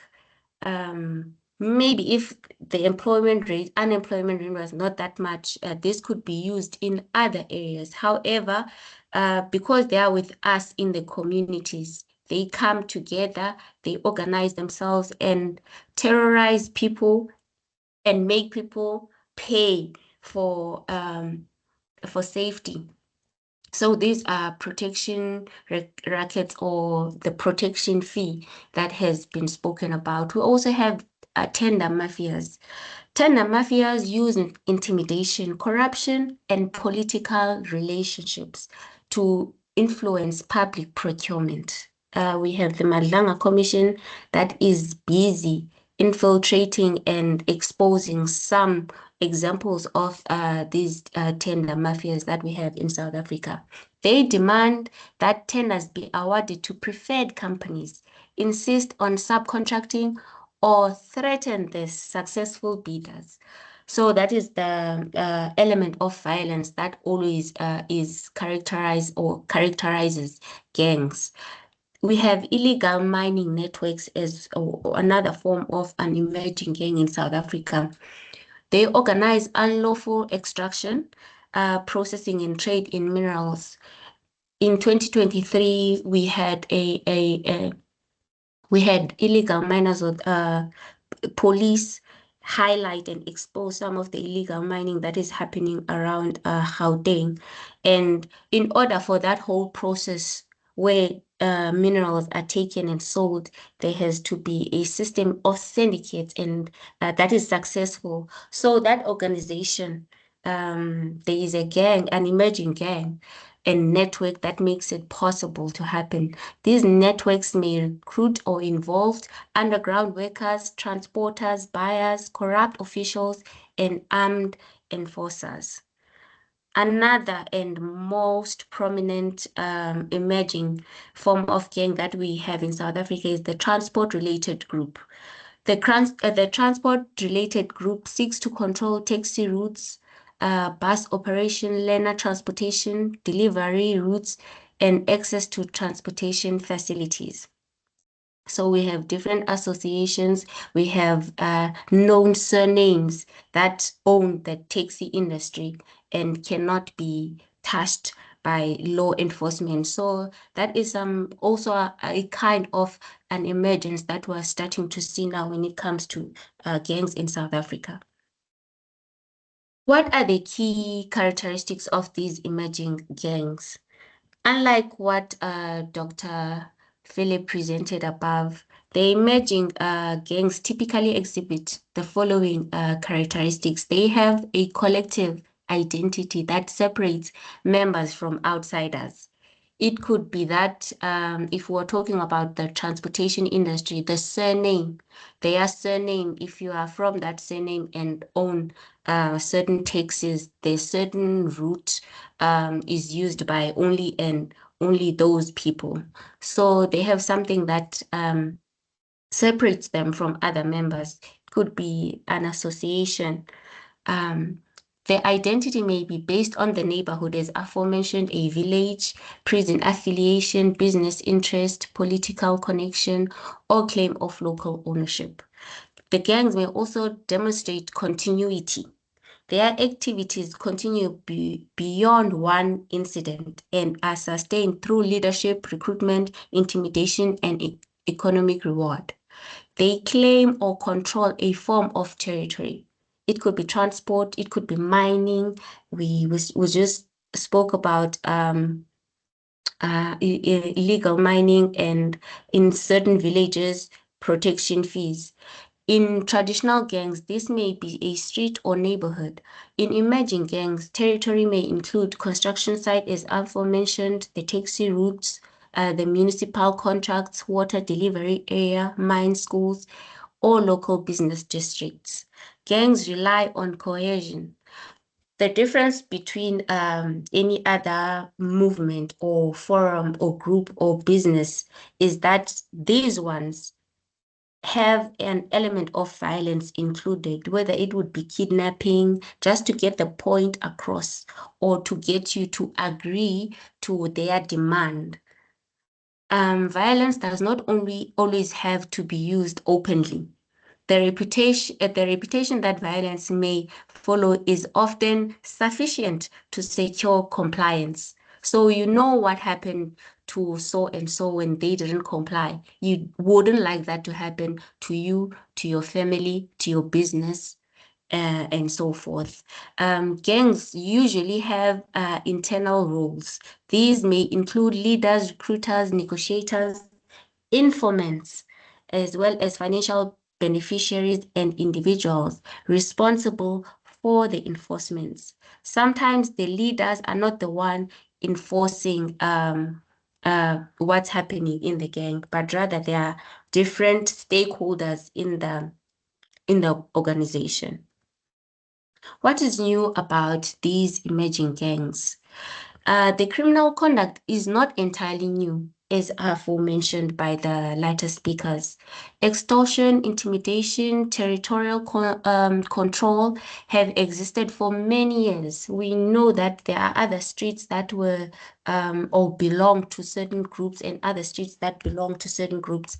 That's how gangs operate. It's the traditional way. What is changing is that the object being controlled, the language being used, and the justification and the relationship between criminal networks and legitimate institutions have changed. There is a blurred line between the criminals as well as legitimate businesses, contracts, even politicians. Both of them sleep with the same blanket, and it is often difficult to differentiate and characterize that these ones are gangs. The water shortage creates markets for tankers, for example. Infrastructure projects create opportunities for subcontracting and related demands. This would be now for the contract mafias. Weak security around schools, small businesses create opportunities for protection fees. Abandoned mines create opportunities for illegal mining networks. So where there's a vacuum, these gangs emerge.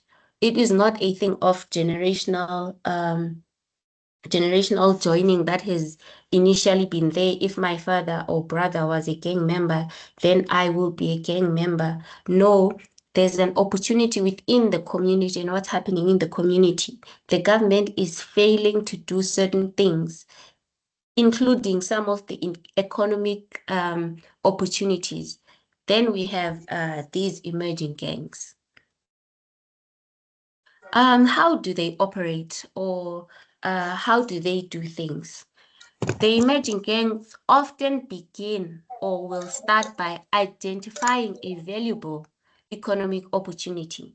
As I have said, the government, the municipality is not providing water. Therefore, water is a commodity. How can we now come in and take over? We know that the government comes in Mondays, Tuesdays. They then use a mechanism of sabotaging the existing mechanism to solve the water problem so that they can in turn provide the water at a price and using violence for those who want to contend and compete with them. The groups then establish a claim to the opportunity. So because we provided water when the government failed to provide water, it will be argued that the outsiders now are benefiting while local people remain without water. So we should provide the water and only us from this community. So it is displayed as a need for the community, as a win for the community, whereas actually there is cohesion surrounding the whole ordeal.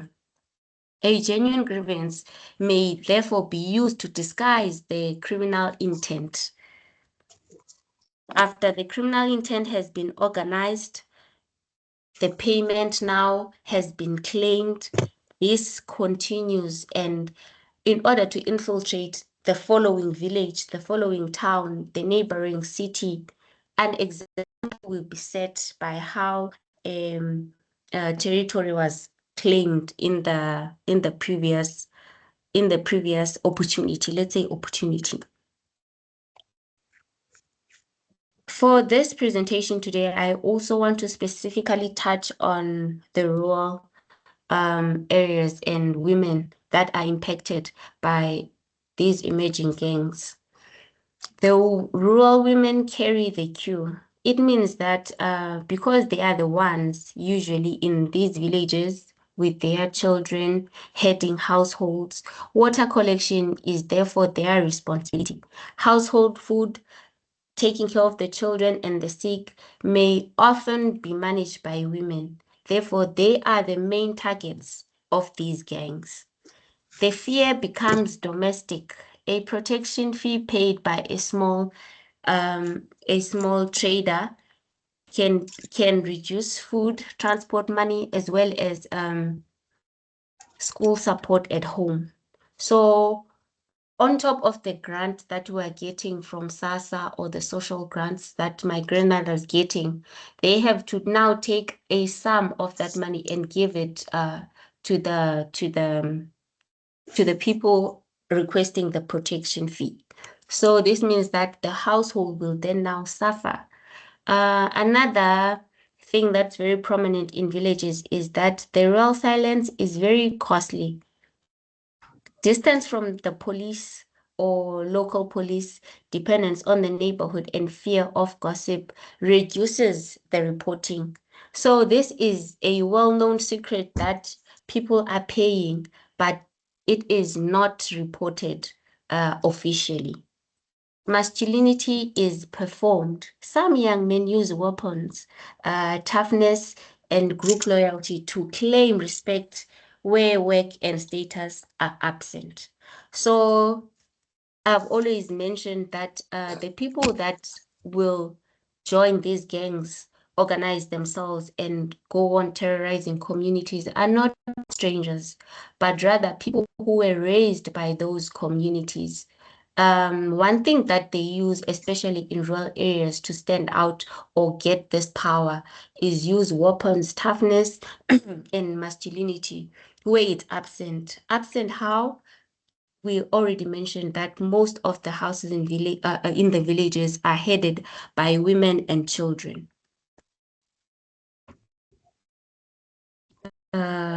Contributory factors in especially the emergence in the rural areas is corruption. The corruption, local leadership that is corrupt. We've been talking about it. Eastern Cape is always in court. Money is always squandered. So the tenders, the roads that are being built will continue after 10 years, after millions, stadiums are not being completed because there's an opportunity for the organized ones to underwrite themselves as legitimate and then take the money. So corruption. Traditional leaders are not assisting, which could be one of the people that would help these cases in villages. So there's community fears, aforementioned, women are terrorized using power, violence, weapons. There's youth plus poverty. We've heard about the statistics of the unemployed. They have nothing to do, so they look for opportunities and terrorize the same community that they grew from. There's weak guardianship.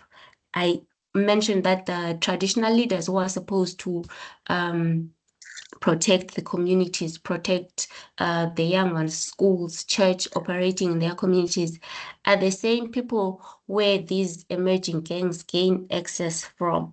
Service collapse and masculine status crisis we've already mentioned. I've mentioned briefly why rural communities require special attention. We've said that this is often discussed as an urban problem, but rural communities have distinctive vulnerabilities. We've mentioned that rural areas have fewer police stations, longer response time, limited transportation, and weak municipal oversight. This now makes them more susceptible to be victimized by these gangs. Gangs may come from Cape Town to operate in a certain village because these villages have got these distinct problems. The social closeness of rural life can make reporting difficult.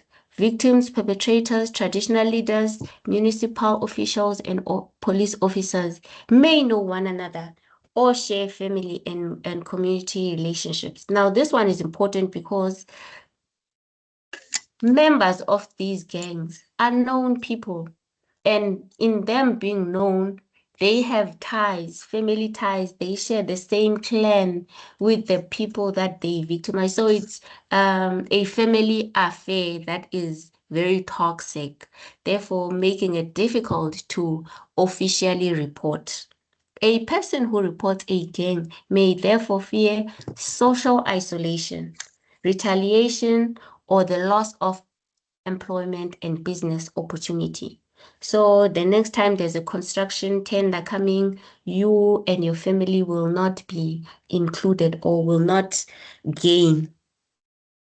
So traditional leaders can assist with the prevention and mediation, but they should not be expected to investigate organized crimes. There are a set of skills that our traditional leaders do not have, but they could help in mitigating this emergence. I have a few recommendations. In conclusion, this is develop an integrated national strategy on extortion and these emerging gangs. They have moved away from the traditional box now that we know of gangs, and they are more organized, use legitimate ways, companies even to operate. So another recommendation would be to strengthen the financial investigation following the money. Where is the money from? Where is it going? And where does it end up? This could particularly be useful when it comes to illegal mining. Reform emergencies and water provision. So the government should spear and take charge of this one. Water is a basic need, and if municipalities fail to provide water, then the community will find other ways to source water. And this is where now the gangs find opportunity to exploit that need. Create meaningful youth pathways. We have discussed in depth with the previous speakers how the energy of the youth, the innovation, the time that they have must be used constructively, or that void will be filled with these criminal tendencies. Include families in the prevention and intervention. We always separate gangs from their families as if they just crop up from the community. But if we need to fix this, then we should start from the grassroots, and the grassroots is our first form of socialization, which is the family. Masculinity counseling. Villages may not have your official and proper counseling, but we do have pastors, we do have social workers that come from those communities to work in urban areas. Maybe now we should give back to the community, strengthen rural responses. We already, I mentioned that reporting is relatively not there because of many factors. Maybe the reporting should increase and should not have a stigma on it that if you report, something will befall you. Mobile reporting services in villages need to be made available. I will stop here. Thank you. Thank you, Dr. Mdlungu. You've painted such a sobering and concerning picture for us, and highlighted the many human rights violations, which is an injustice to our communities, especially in a country with a globally recognized constitution. Our constitution is globally acclaimed as the best in the world. And to hear that our communities, particularly, women who are street vendors, who operate small-scale businesses, have to pay a fee just to do that, just to feed themselves and their families, and in some instances, just to exist. But also, reminding us of the reality that we are faced with, excuse me, with the Madlanga Commission, and that it, all comes back to all of these forms of gangs that exist, very violent, and threatening to the lives of our people. And I think this should, raise alarm, and wake those who are responsible for oversight, especially over law enforcement agencies, that really they need to begin to play their role and do so well and take it seriously. Colleagues, we were supposed to take a short break, but I'm noting that we started a little bit late and unfortunately have gone over time in some of the segments. So I do plead that we just continue. We have 3 more presentations before we can open the floor to all. And I want to apologize to our speakers that are coming. However, I will ask that we keep it brief yet of course impactful and share critical points. I'm not trying to suppress you, just emphasizing that let us take cognizance of the time. We did say we'll host this session for 3 hours and would like to keep it that way because we understand that colleagues are busy. Some have already been sending their apologies on the side to say they cannot stay for the rest of the program. They would have loved to hear all the presentations, but unfortunately, they have other commitments. Thank you very much, Dr. Mhlungu. I'd like to move on, colleagues, to our next speaker. And like I said, he's no stranger to the commission. This is Dr. Mfanozelo Shozi. He is currently a lecturer in community engagement at the Mangosuthu University of Technology. He holds a PhD in public administration with a specialization in peace building and has extensive experience in human rights, in gender equality, community development, and public participation. Like I said, he's the former chairperson, in fact, not just the former commissioner, but a former chairperson of the Commission for Gender Equality, who has dedicated his career to advancing social justice, peace building, and the prevention of violence in communities. Dr. Shozi, please take us through. You are welcome. Thank you. Thank you very much, Chairperson. I know that when you are going to present last, you have minimal time, but it's fine. I'm going to summarize. I'm going to make sure that I make my presentation oral so that at least I will just go straight to the points. And I'm happy to be invited back to the Commission for Gender Equality as a former worker and a former commissioner in the Commission. Look, my topic is gangs, municipalities, fatherhood in KZN. And I think the two doctors before me have actually touched on the gangs and also on issues of masculinity. So I'll just focus on the fatherhood. But I think it's important to mention that when we conduct research as a starter, we should not only focus on African communities.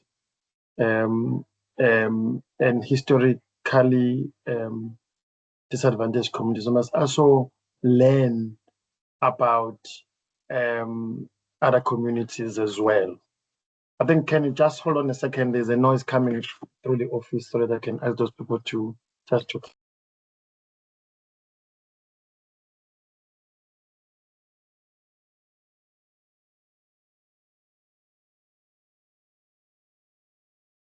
Thank you very much.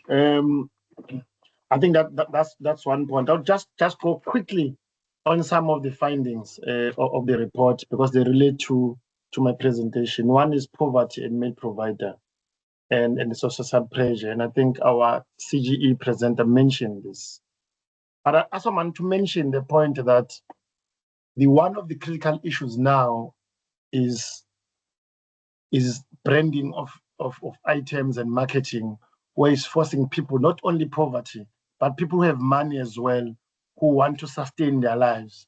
And it could be through a gangsterism and other means. But that is very, very important because people also enter gangsterism and get money and become more rich.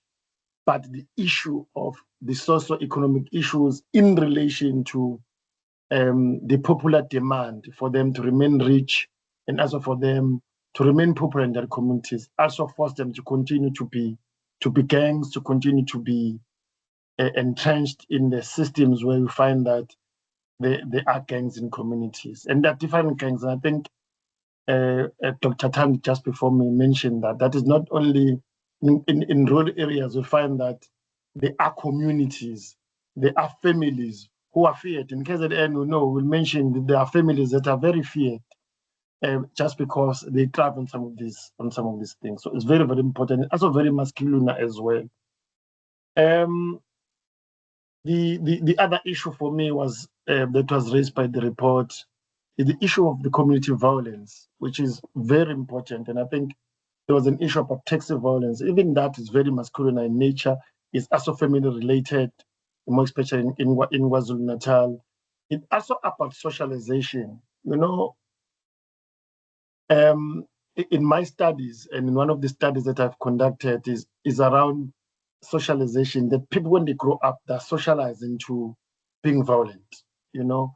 And Pandora always spoke about the issues of social learning, and sometimes violence is also learned in some of these communities. We also talk about the issue of the different types of violence. There's faction fighting, there's political violence, and so on. There's xenophobic violence, and so on. Like today, KZN is locked, and I don't think there's anyone who's actually gone to work. They were all working from home, and some issues of sexual violence. All those masculinities and these aggressive and toxic masculinities display themselves for people to show how powerful they are. And young people are going to copy that and see that these are our role models. And this is how we should actually move forward as young people. And it also relates to issues of fatherhood as well. The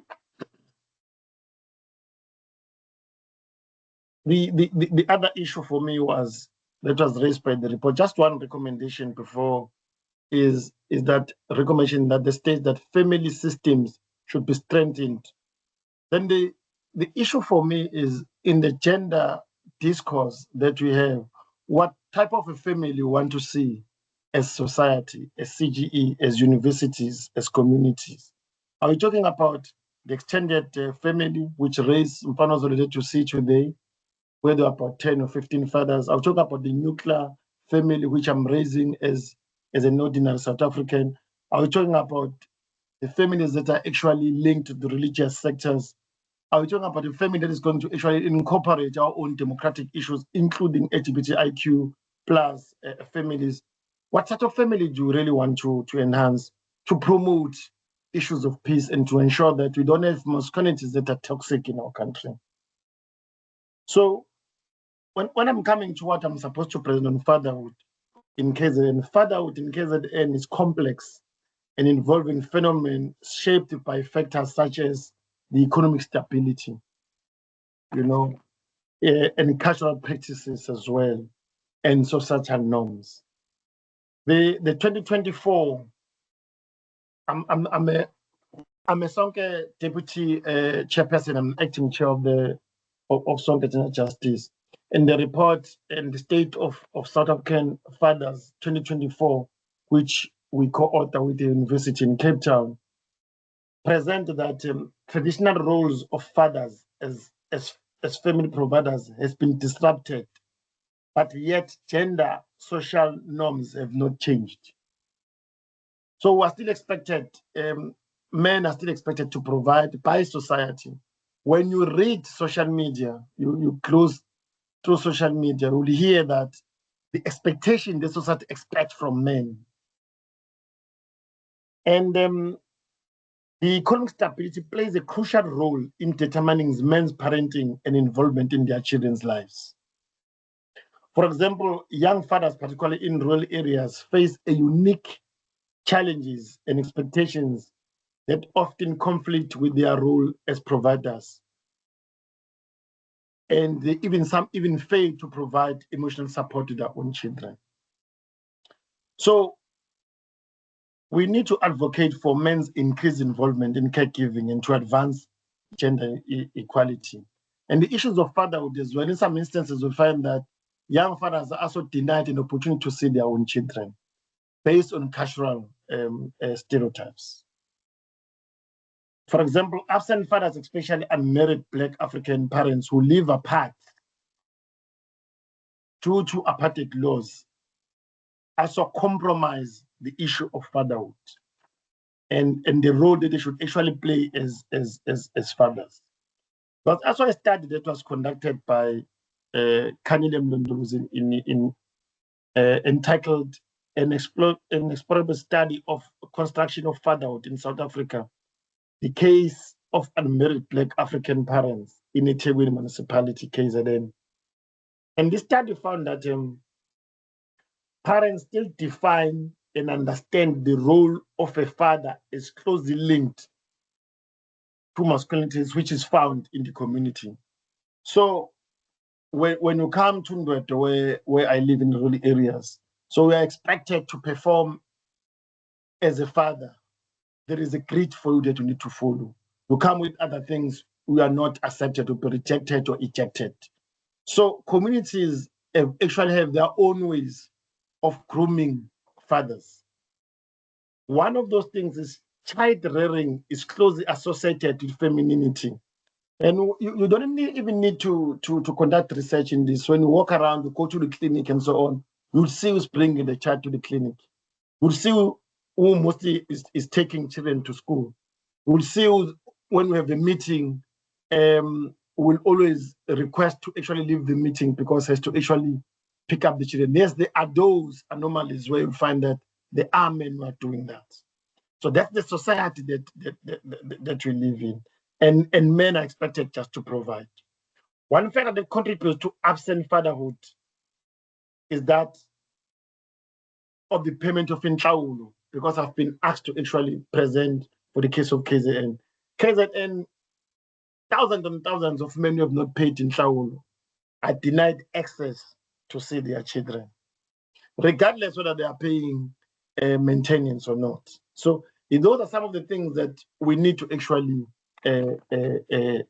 deal with. The construction of fatherhood is also linked to parents' experience of fatherhood. For example, I will raise my children based on how my father or my uncles raised me, because that's the creed, that's a prototype that we should actually follow in raising children. So there's this issue as well around absent fathers. Having a father who was absent while growing up, a father who only played the role of the financial provider. There's someone who's knocking here in the office at home with a child. So these are some of the issues that we must also deal with. My issue with fatherhood, more especially in KZN, is that racially, I found out that there is a particular way, depending which age you're coming from, there's a particular way of actually raising children. So, and fathers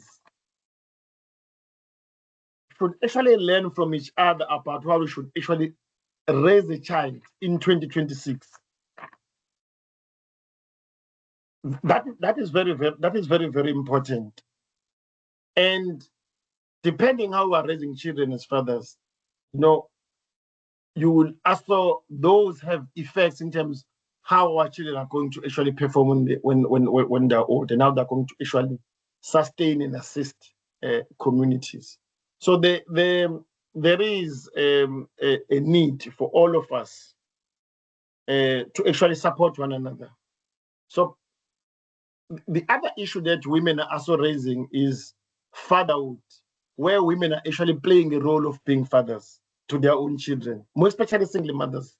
So how do we bring that to the fore to ensure that those mothers who are single mothers, they're also equipped, not only equipped, but they're able to actually raise children in such a fashion that they won't see the absence of a father in their lives.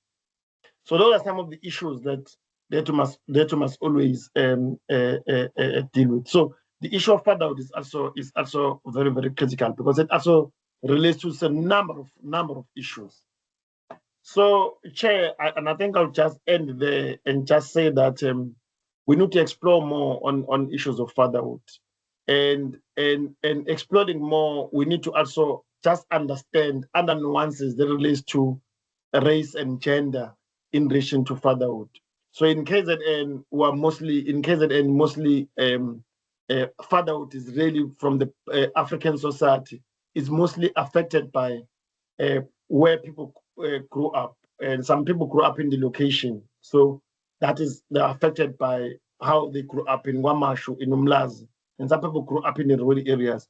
But now with the new phenomenon, so I live here in Etegwini, and in an area called Reservoir Hills, there are about 19 squatter camps, informal settlements. Now there's a new nuances of raising children in informal settlement in these localities, where we need to actually define what type of fatherhood we need in this, how they could actually work together to ensure that children that are actually growing up in these communities, they also benefit from their fathers and they also benefit from their own mothers. So I think let me just end there, and I think I'll share my notes maybe after the meeting. Thank you very much for actually inviting me. Thank you very much, Dr. Shozi, for those valuable insights. I like how you started your intervention by reminding us as researchers that it's important to not only focus on the African or Black communities in our research, because that does tend to lead to certain stereotypes. And we know that even gangs, there's a stereotypes to the face of a gang member. And what you're cautioning, and I think Dr. Mdlungu, as well as Dr. Phillips, in fact, did touch on the fact that not masculinities, gangs take formations in different ways, and even the affluent and rich are capable and are actually the mafias or kingpins of some of these gangs. So that was quite sobering and a relevant comment that you made. And of course, the issue of fatherhood, it consistently emerges in discussions on youth vulnerability and gang involvement. So your reflections are very important, and of course, this pre-existing research, but also anecdotal data and our own experiences are making your points particularly important. Your contribution has highlighted the critical role that fathers play, and especially when they're positive role models that shape identities of their kids, strengthening social support systems, and preventing pathways into violence and criminality. So thank you. And I apologize once more that we had to cut you short, but please, yes, do share what you had prepared and we will distribute accordingly, because there is keen interest from the participants to receive your actual notes and presentations. Thank you, Dr. Shozi. We learned a lot from your intervention. Mr. Cameron, I hope you are ready. Mr. Cameron Jacobs is one of the provincial managers at the Commission for Gender Equality. He recently joined us in the commission. It's been, I think, a little less than 3 months that he's been with us, but I do know that he has quite interesting insights to share because he's been in the space. He is from the Western Cape, and he'll be sharing different perspectives with us. Without any further ado, Mr. Cameron, please stick to the time, but I'm not suppressing you. Please share with us as much as possible because we are here to learn and to gain those insights that we can use to shape our policy brief at the end. Thank you. Over to you, sir. Thank you, Program Co-Director, and good afternoon, colleagues, commissioners, and guests. I hope to build on the analysis of previous speakers in my contribution, and I hope I do justice to that. So let me start by saying that I agree that gangs are not homogeneous. And so there is a convergence and a divergence, I think, in terms of gang dynamics. And therefore, flowing from that, I think solutions then should be somewhat nuanced. You can't treat every every aspect of gangsterism in particularly the same way. I think the second point that I want to make is that although gangs and gangsterism is criminal by its very nature, I don't think that it should be viewed necessarily as a wholly criminal problem. Because I think that, again, when you're looking at how you deal with it as a law enforcement issue, that's where the problem arises. So instead, as seen it as a wholly episodic criminal problem, I think it's important, especially in the context of the Western Cape, as a deeply embedded social historical phenomenon that is shaped by apartheid spatial planning, the legacy of colonialism, and I think also contemporary governance failures. And if you look at the Western Cape in particular, and I will deal with that as I go along when I'm looking at the gang dynamics between the Western Cape and Gauteng, where there is the convergence, especially amongst youth, but also a divergence, I think, in respect of understanding gangsterism in the context of the Cape Flats or community. So if you look at the historical roots in the Western Cape, I think it's sort of shaped by three main things. Firstly is the prison gang formations that we've spoken about before. But importantly, I think the social dislocation that was caused by apartheid, in particular the Group Areas Act, which was mentioned by the CGE research.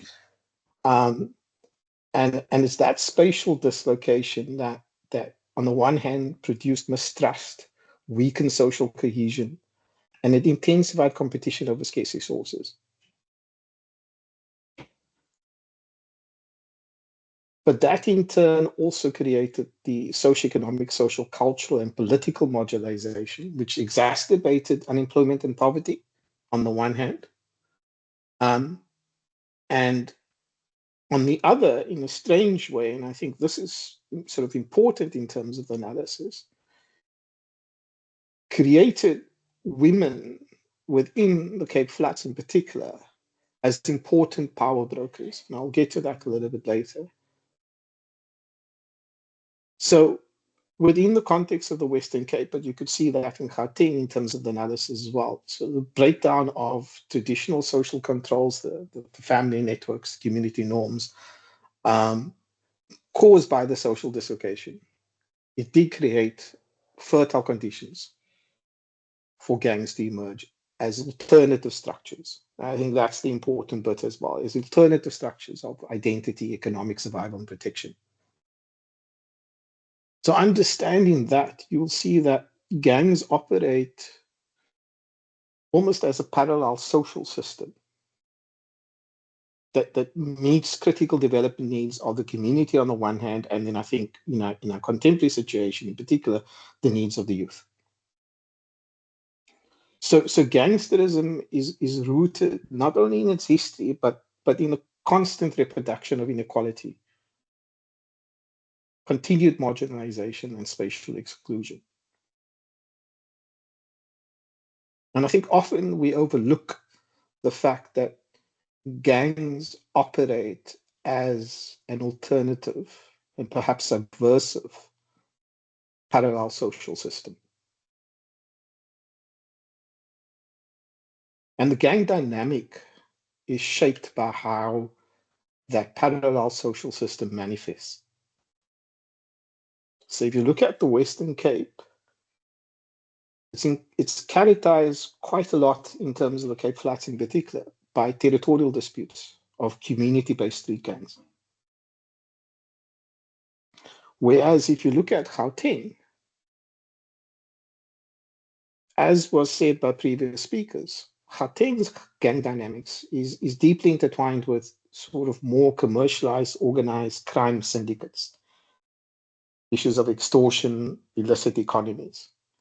And so the way Gauteng and Western Cape should be seen, and how one develops solutions to the problem, one has to look at how the parallel system, social system, manifests itself. In the Western Cape, I find it particularly interesting that because of apartheid's spatial dislocation,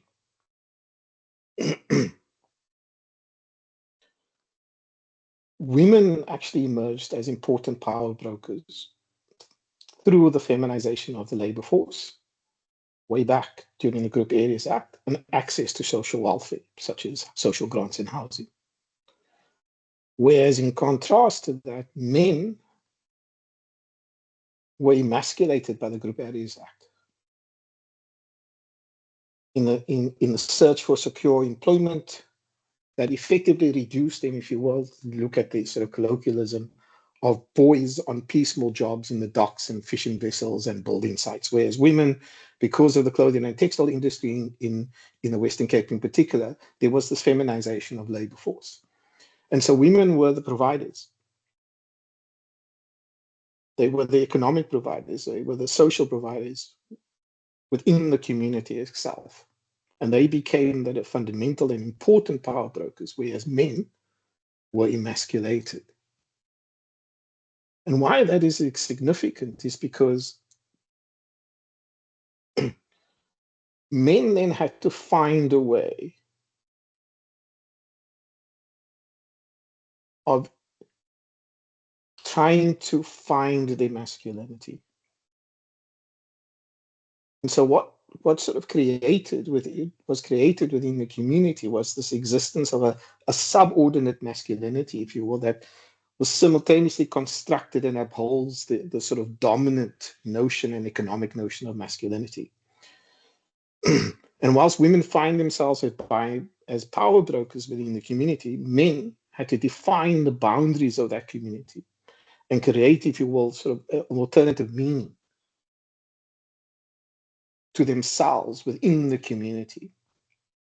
And so they defined the territory within the community through which women in themselves can operate as power brokers. And I thought that is a sort of very interesting dynamic because it doesn't necessarily, if it's understood correctly, when women currently, and it's a little bit different now because of the collapse of the clothing and textile sector, but women are important power brokers that still exist in the community today.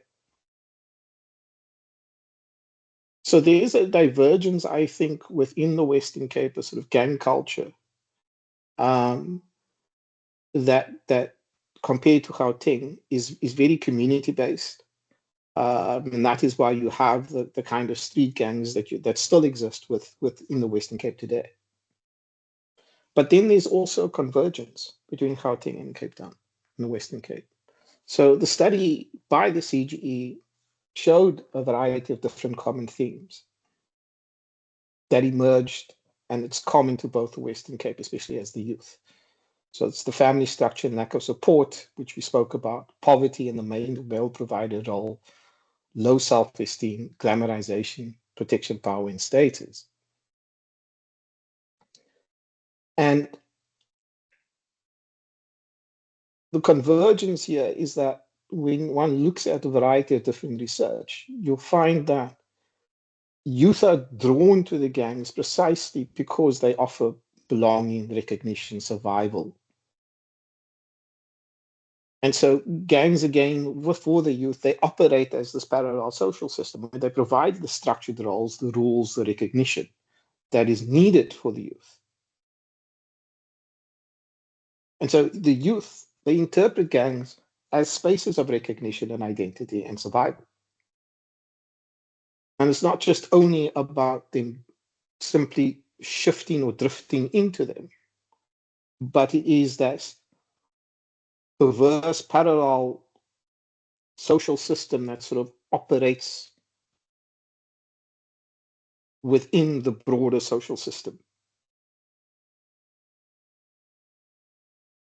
So gangs effectively, again, part of the convergence, they operate as surrogate families. They provide a space and an environment in which the youth in particular can construct their own identity through particular gendered norms, which is violent, as a pathway to recognition. And it provides that psychosocial environment. And it's also economic because it provides the youth with a sense of agency, with a means of participation, and with a means to insert themselves within an economic system, which they do not have outside of the game. And I think why this is so important, colleagues and ladies and gentlemen, is because when we look at the current responses, there is a limitation, in my view, around the inability, I think, of law enforcement to address gangs and gang culture as a social system. It operates on its own sort of subculture, a logic that cannot really be dismantled through enforcement alone, I don't think. And so important interventions are not necessarily only around police enforcement. Important interventions, we need to look at the education, the value system, and community institutions to break down that subordinate culture of masculinity that exists within the gang culture. And so, in a way, you have this heavy investment in policing, and now recently the deployment of the South African National Defence Force, that contrasts with underinvestment in youth development and underinvestment in community infrastructure. And I think a more effective response requires a shift from this reactive enforcement to more proactive social investment. And in understanding the parallel system that operates, I think there is space upon which you can leverage, especially in sort of the Western Cape, as women as important and influential power brokers within communities. I think my final point, because I don't want to take more time, is that I think that without a holistic approach, I think state interventions or any interventions will remain temporary, because gangs, as it was said before, they continue to adapt, they continue to endure, and govern in particular ways within the margins of society. And the disruption that is required is the disruption of this parallel social system.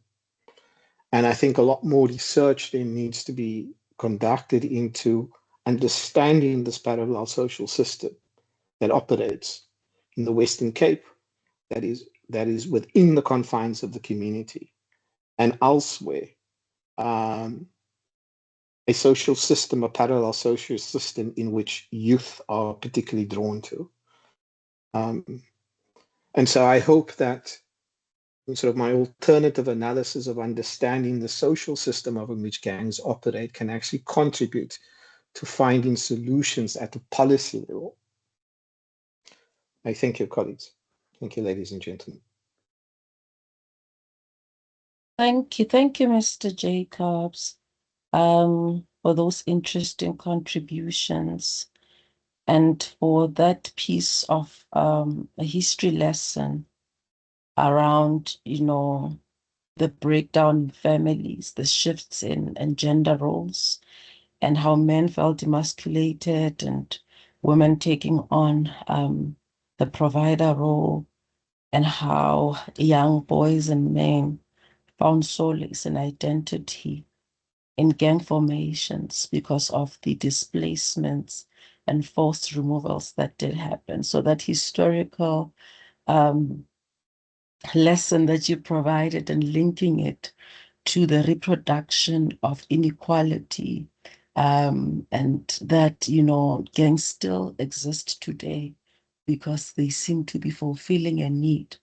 There seems to be a reason for them to exist, because clearly young men and boys and women and girls as brokers, power brokers, as you put it, um, clearly indicate that there's fertile ground for gangs to exist. So thank you for sharing those insights. Very interesting, very sociological.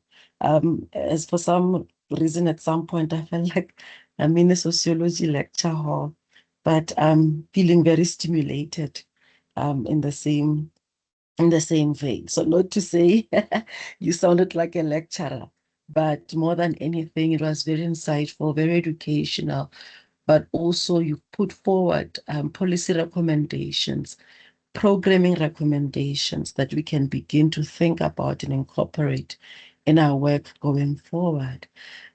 Ms. Adelaide Mangena, you are our last speaker for the day.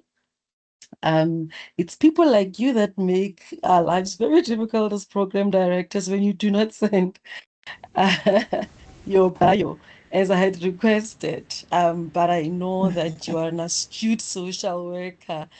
You've trained social workers, you've supervised social workers, and I know that you continue to do incredible work in this space. But please take us through. And from you, we are really interested to find out about the manifestation of gangs in school environments and how young children are affected by this phenomenon. And please advance interventions that you think would be useful and also highlight where we are falling short currently in our efforts to provide support to our children. Anything else that you think is missing thus far as the last speaker for the day. Over to you, ma'am. Good afternoon, everybody. Can you hear me? Yes, we can hear you. Okay. Thank you, program director. Sorry about not sending the bio, but you have introduced me the way I know myself. Thank you so much. And I'm not going to take too much of the time. The previous speakers have already covered some of the things that I wanted to mention. So, as a social worker, I'm going to be focusing on some of the perspectives when we talk about youth and gang involvement. And I will also talk about some of the interventions that we use. And lastly, I'm going to make some recommendations for policy formation and development. Um, as a social worker, we don't view gangs as people that are criminals or yeah. So we understand that gang involvement is a complex phenomenon that is shaped by a lot of things that previous speakers have already mentioned: poverty, inequality, your family dynamics, and also trauma and gender norms. So when we look at social work perspectives, we are going to move beyond just asking why do young people commit crime. So we're going to be asking what social conditions increase vulnerability to gangs and how can we intervene effectively as social workers. So the first perspective when you talk about social work perspectives that I'm going to be focusing on is the person and environment, which really recognizes that individual behavior is shaped by a lot of interaction between people and their social environment. So people don't exist in isolation; they exist in environment. So we find many young people that are involved in gangs have experienced some of these interactions that I'm mentioning, social environment interactions, like your poverty, family disruptions. Previous speakers, as I mentioned, they've already covered some of these. School exclusions, and the most important one is unemployment. A lot of our youth are unemployed, and there's also issues around childhood trauma. So when you focus on the person in environment, we're going to look at how these social environments has contributed to the persistence of gangs in South Africa. So we are going to look at the second one that I'm going to be focusing on, the ecosystems perspective. When you talk about the ecosystems perspectives in social work, we simply focusing on how the human behavior is influenced by multiple interaction within the system. Is similar to the previous one, the person in environment, where we are going to look at the youth from an individual level, where we consider factors that might have affected them, such as trauma, substance abuse, mental health, and also coping skills. And at a family level, we look at issues around parenting practices. The previous speaker was talking about how we've got a lot of youth that are growing up, men that are growing up without fathers. So those family parenting practices will also have an influence on how they turn out. And then we also have issues around domestic violence that they grow up observing and witnessing in their own families. And then also we talk about issues around neglect in families, relationships. At a school level, we're going to look at issues around bullying. I work at a school for girls, it's a high school. You will not believe the amount of bullying that happens in there. And somebody was mentioning female gang that are coming up. And I will believe that because I've seen some of the girls, they're terrorizing other girls. They form little groups that they go around the school bullying other girls and they get into trouble. So when the previous speaker mentioned about the female gangs that are coming up, I can actually believe that. And also we look at school dropout. Most youth have dropped out from school, and then also they've academically failed. So those are some of the environmental issues that affect them.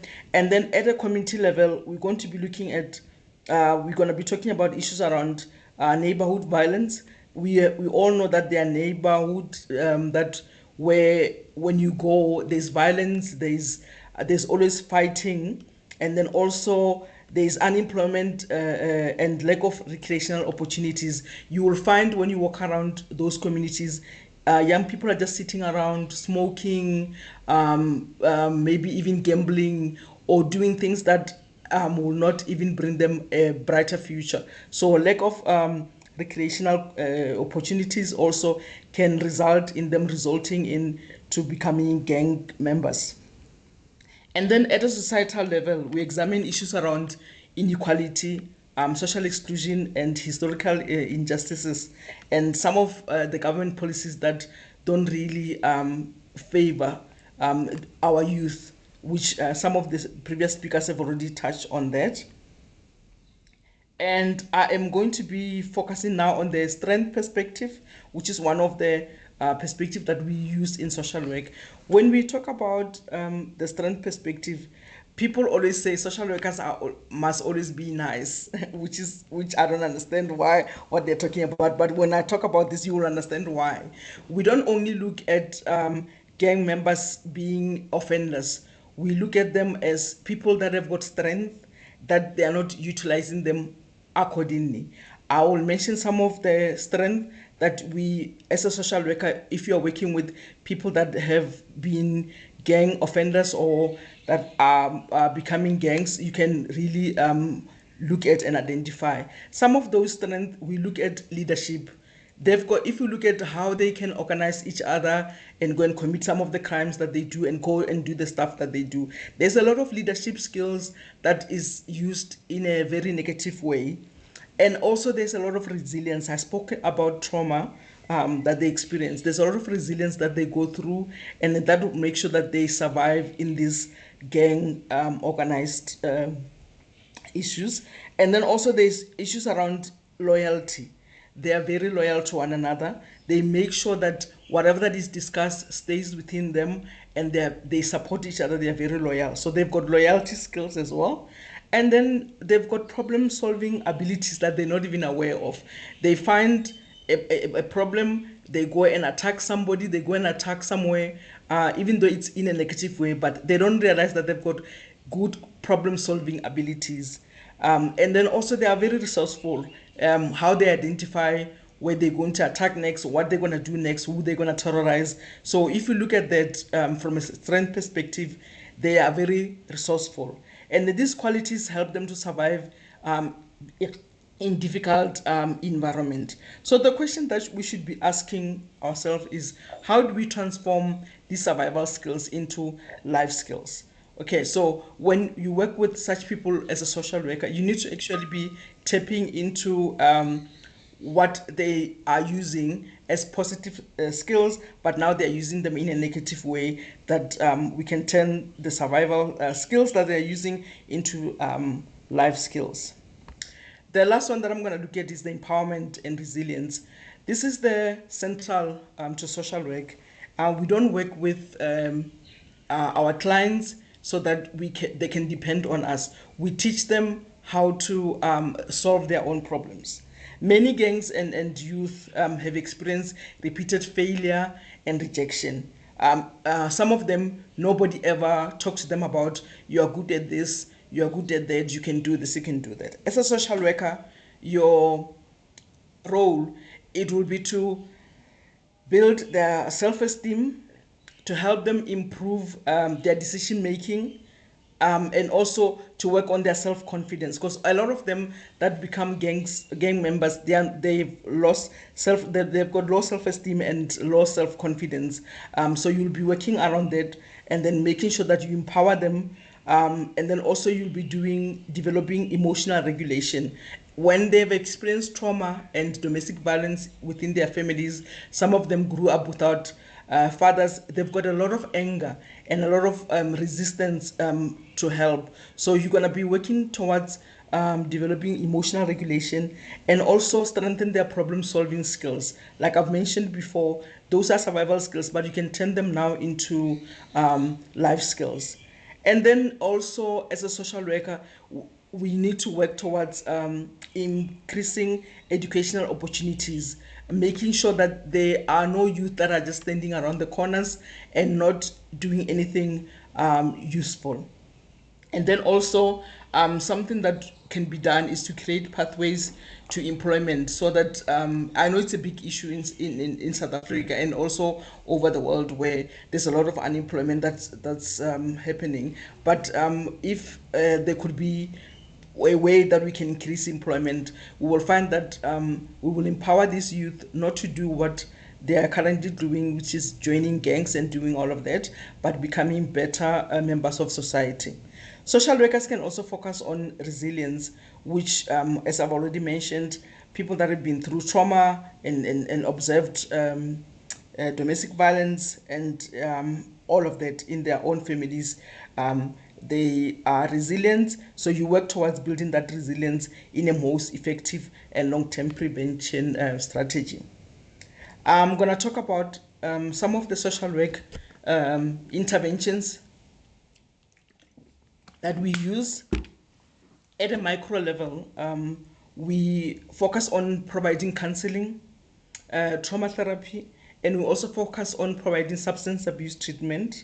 We do a lot of anger management, as I've already mentioned. Some of them, the way they grew up, the sense that they grew up observing their own childhood trauma, that will need anger management programs. We provide also life skills and career guidance to make sure that they develop some skills. So at a meso practice level, we are going to focus on families. Social worker focuses on families and groups. So we will do things around parenting programs, where parents are being taught on how to raise their children. At the moment, a lot of services that are rendered, especially in schools and around communities, they're focusing mainly on the a girl child, forgetting about the boy child. There isn't a lot, but I see some imaging coming up, but there isn't a lot programs focusing on the boy child, which they feel neglected, and they might also result into joining gangs. So we'll do parenting programs, family counseling, and also youth support groups, and then also peer mentoring. And at a macro level, as a social worker, you're going to be focusing on advocating for these people. I know NICRO does a lot of that. Those of you that are not aware, with NICRO is an organization that works with youth offenders. They do a lot of crime prevention and also reintegrating them back into the society after they've committed certain crimes. So at a macro level, we need to also challenge policy, and that's why I'm sure we are all sitting here to make recommendation to policy development and formation. And when we look at how do we now make recommendations to policy as social workers, with everything that I've mentioned, there is a gap in, I've already mentioned, in terms of the services that are offered to the boy child. We need to do a lot of more awareness and also services that are rendered to the boy child, and also involve them in what we're teaching the girl child also. Also, we need to focus on increasing the investment of in youth development programs, and also expand in school social work services to deal with the issues around bullying and the issues around gangs that are forming, that I see in schools are going to happen. And also we need to work around community-based monitoring initiatives, and also collaborate between the NGOs and also the government departments, because I feel like most of the government departments and the NGOs, they are rendering similar services, but then they are working in silos. So if you can collaborate and then make sure that when we speak together, we've got more power, we've got more voice in the services that we're going to render as social workers.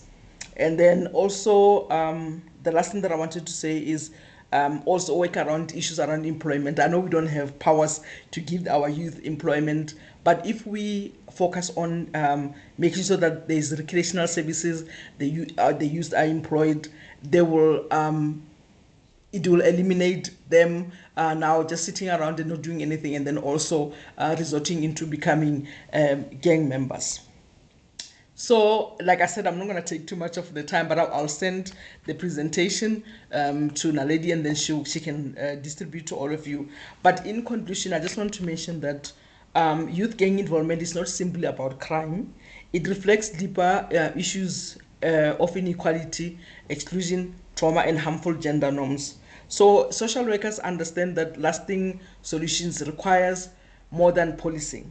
They require prevention, they require empowerment, family strengthening, community development, and policy reform. So, in closing, I'm going to leave you with this quote that I'm going to say to you: young people are not the problem to be solved; they are partners in the solution. Our responsibility as social workers is to create environments where every young person can find identity, belonging, and a purpose without turning into gangs. So we all, while we're sitting here, we've got a responsibility to make sure that we help our young people to become part of the solution, so that they don't resort into becoming gang members. I'm going to leave it there. Thank you. Thank you. Thank you very much, Ms. Adelaide Mangena.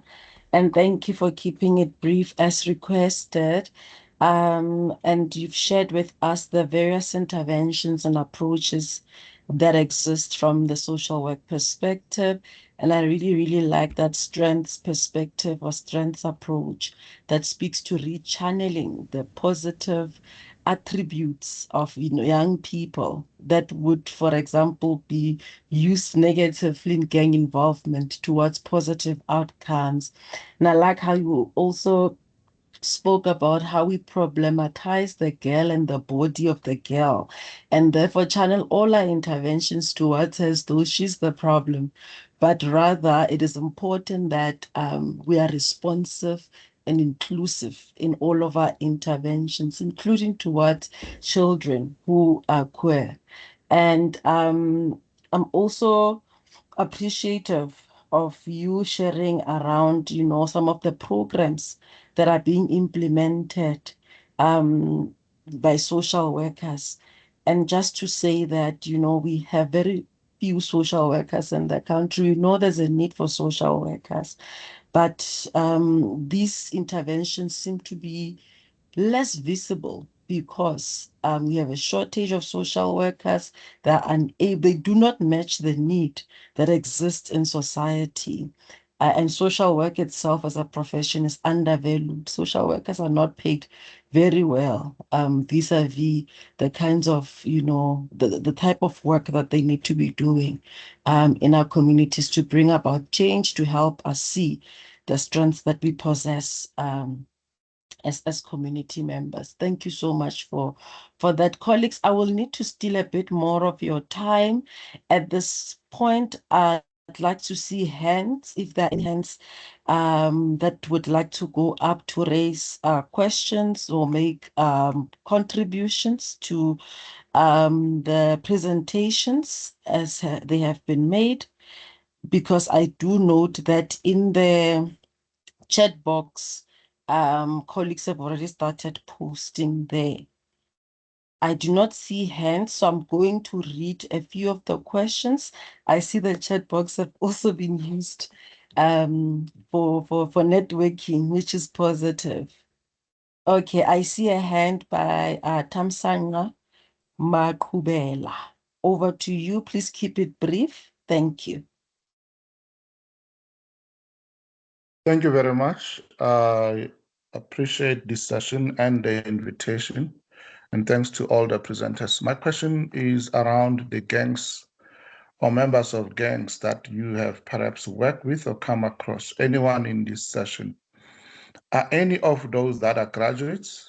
Any of those that perhaps have been students, they need work integrated learning? If so, reach out to the South African Council for Graduates so that we can then be able to assist them. I have also provided details. They can register on our website, www.cooperativecouncil.co.za, so that we can at least try and assist them, those that would need to be productive. Thank you very much. Thank you very much, Tamsanga. We have noted that, and I must say, colleagues, that this recording will be also placed on our YouTube channel. So if you'd like to go back to listen and to get some of these contact details, you will find us there. I see there's Norman Mapela. Over to you. You may come through. Yes, ma'am. This is Norman Mapela from Isiziba, Community-Based Organizations of South Africa. I've liked the presentation by Cameron Jacobs, and I left, like you have said, that we have tried to do a networking. I've left a message for Cameron Jacobs to work with him. He's typically coming from Cape Town, because he has rightly mentioned that there's heavy investment in policing here in Cape Town. When Cape Town delivers services to the communities, they are always coming in with policing, and the policies, whenever, even if they are repairing a broken water pipe, they'll just be standing. It's a wasted investment.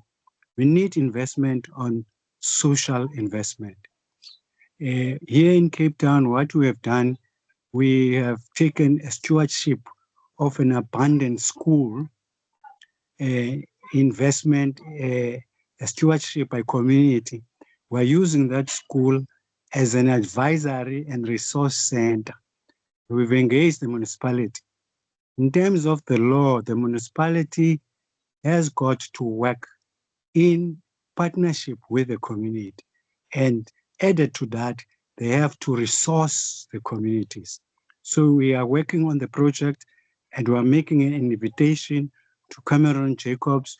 We have invited all the Chapter 9 institutions to come in and participate in creative ways in enabling communities to have curiosity and interest in government programs, policies, and programs.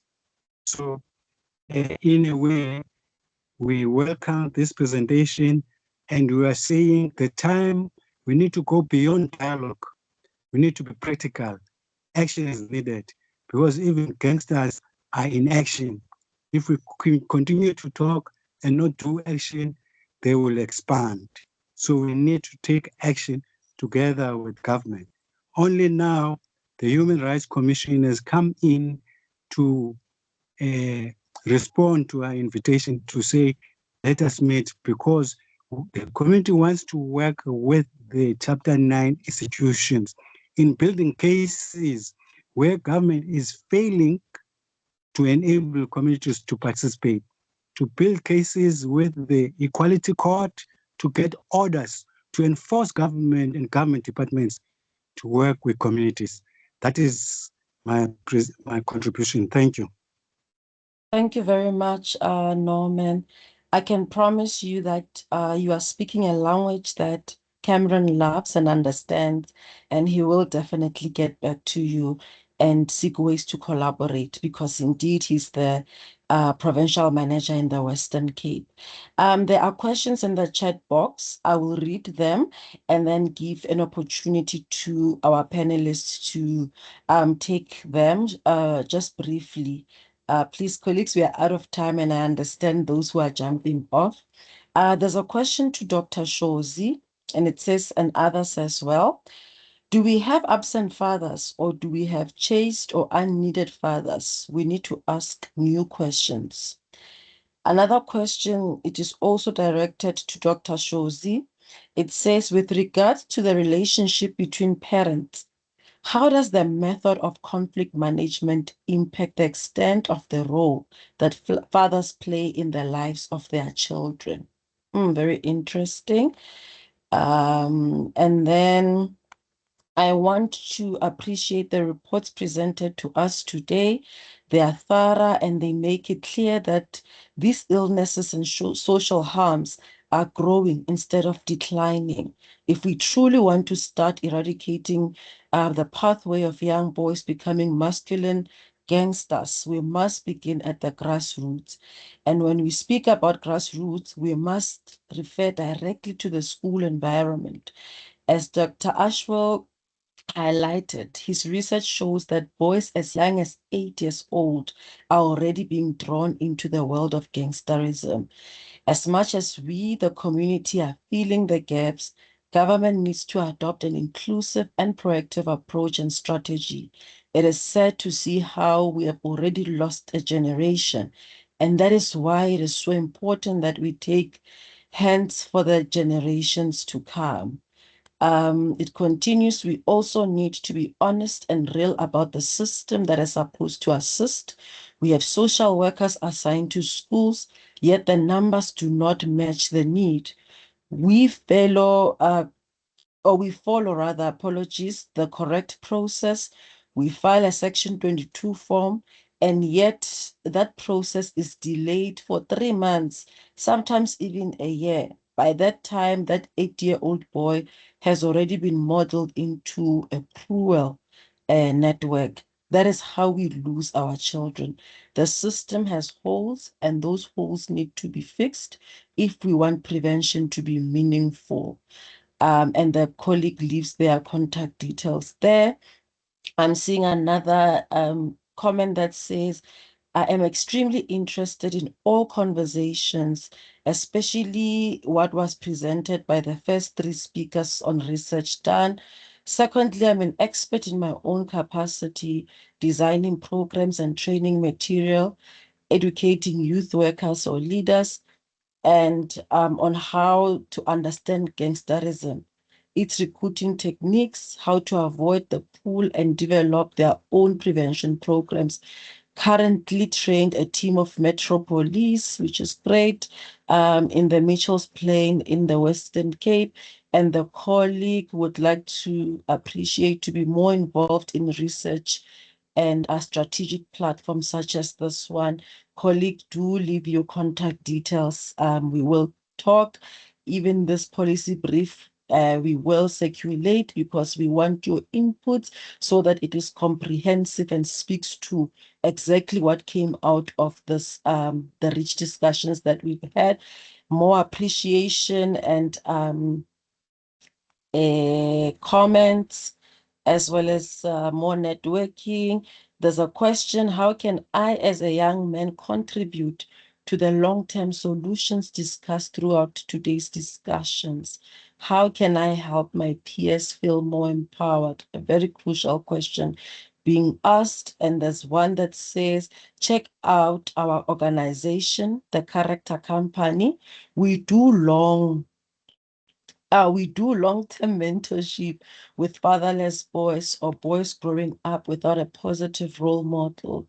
We onboard them from the ages of 5 up until 12. Very interesting. And we are in their lives until they're adults. Wow, that's incredible. We are the only organization in South Africa that does this long term. We have proven data of tangible change since we started the mentorship with these boys. Colleagues, please leave your contact details. I think there will be more networking that needs to happen amongst us.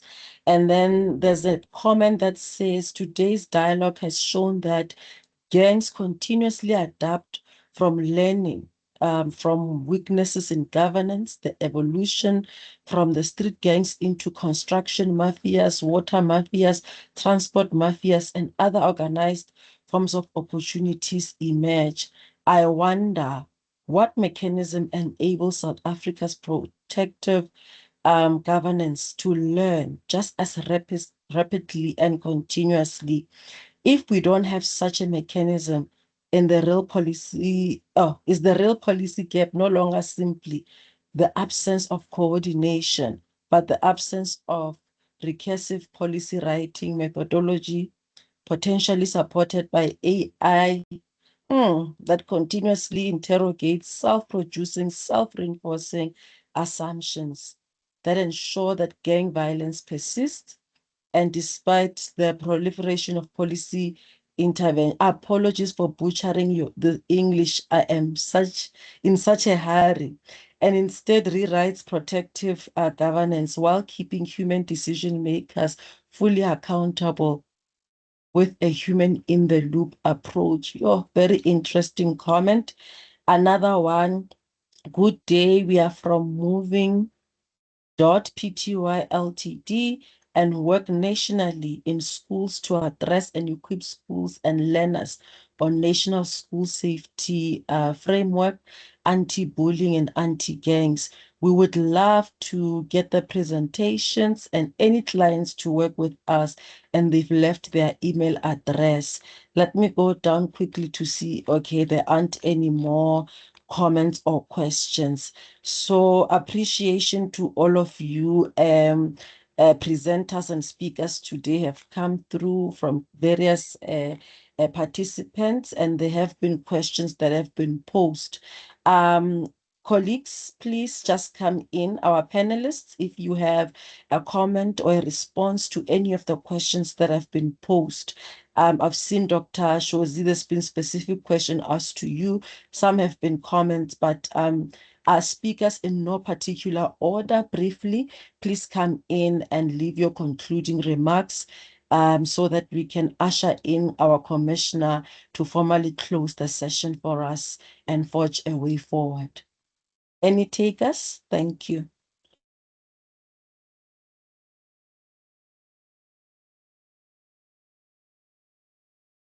Dr. Shozi, are you still with us? I know I'm here. I'm here. I thought I just waiting for the colleagues to come through. Okay. There is one question that is, I think there are two actually that are directed to me. Let me just talk about the issue of conflict management. Let me just try and say that for us to get somewhere, and I know that the CG is doing this, but I think it's critical that the duty bearers should actually get this report. It's a wonderful report. They thank the CG, the leadership of the CG for conducting this study. But I think on issues of conflict management, we need to ensure that our dealing with raising children should be peaceful. Even I think the issues of resolving conflict should be peaceful, but I don't think that just because we are peaceful, we should be soft, much more soft on our children. I think we must advise them to ensure that we grow children that are going to be resilient, children that are going to understand the world, and also who are going to decide between wrong and right. Because the issue that we always face as human rights activists is that we promote the rights but not the responsibilities. So it's always important that when we deal with issues of conflict management, whenever we talk about rights, we must also be raise the issues of responsibility. If we are supposed to provide education for our children, those children must also be told that they must learn, they must study, they must do homework, they must do this, they must also assist in the home and so on. So that is critical for me. I think it's one of the critical issues.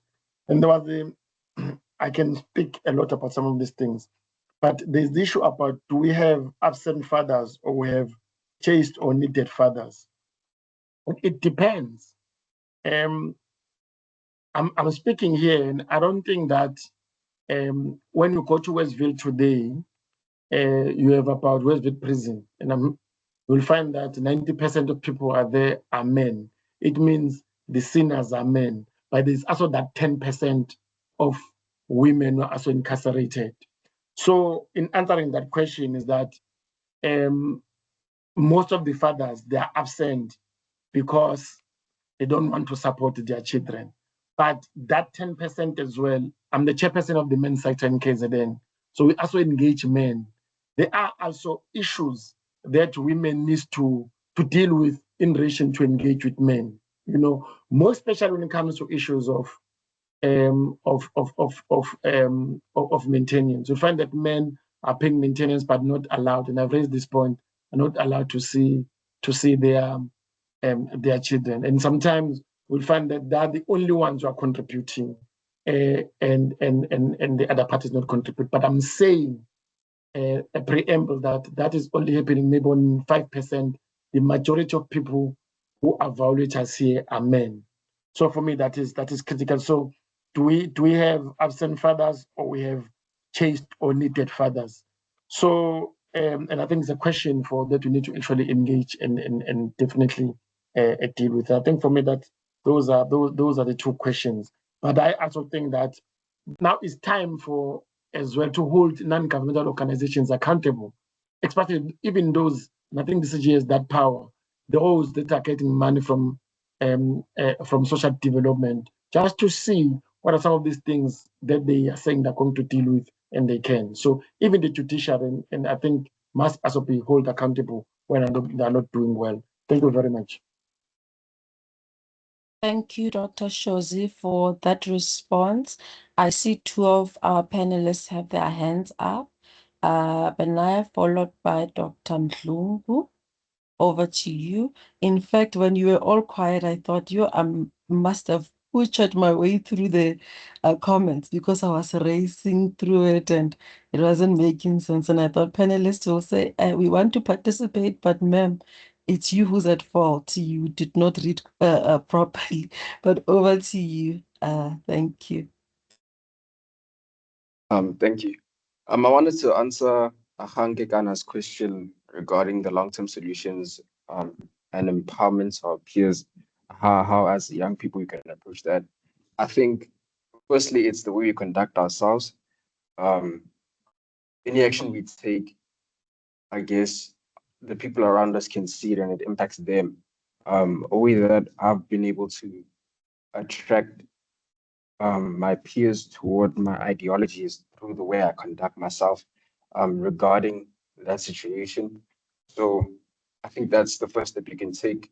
See what changes you're making in your life, or how you're contributing towards the efforts of empowering yourself as a young person and those around you. What opportunities are you giving to them?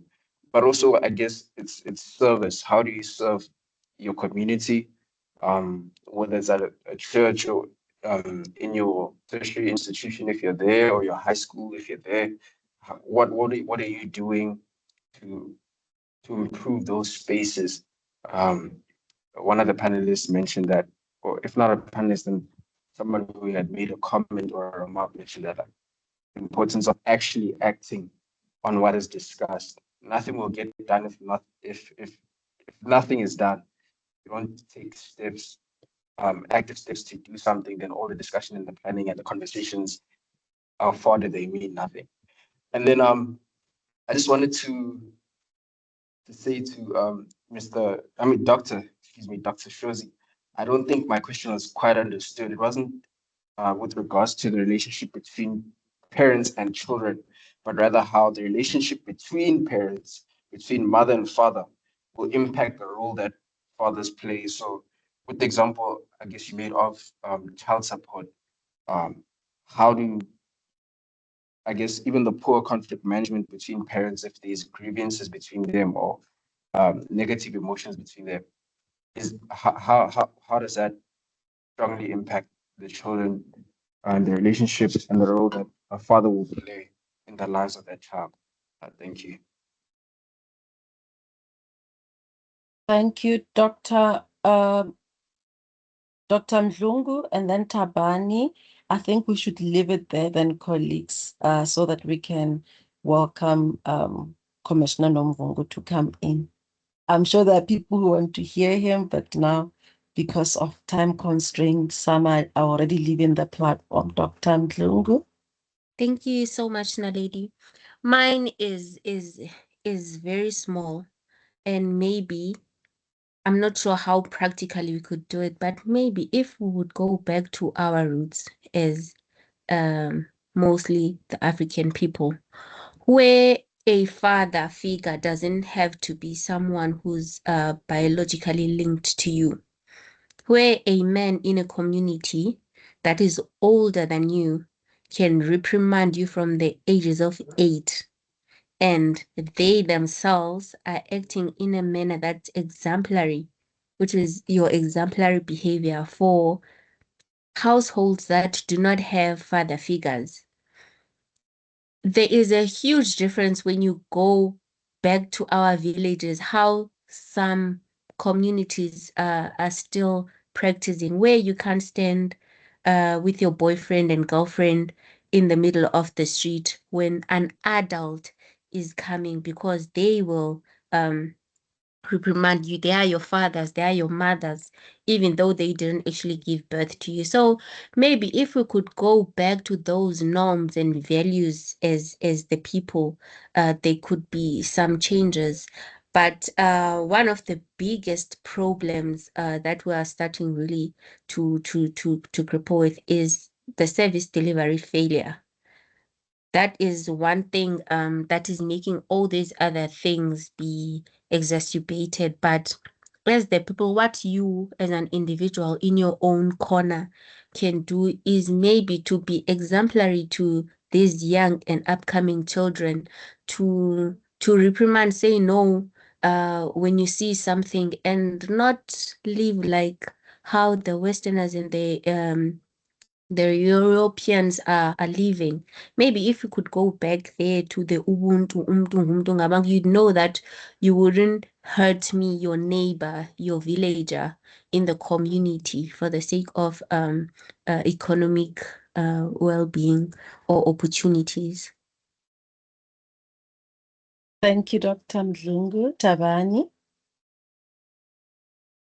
Thank you, Program Director. And mine is just to thank all the speakers and participants, also really for the insightful comments we have got and presentations. And I think really it's really now more about having nuanced strategic interventions, which really can assist in terms of taking things forward, nuanced strategic interventions for the different kind of people who are targeting, whether it's the different gangs, which we all know are not uniform, whether it's interventions by the Department of Social Development, whether it's through small business or what. And I think really the issue of creating opportunities and sports and recreation, I think, is a critical factor, which comes even from some of other studies which we have done, that the lack of these facilities really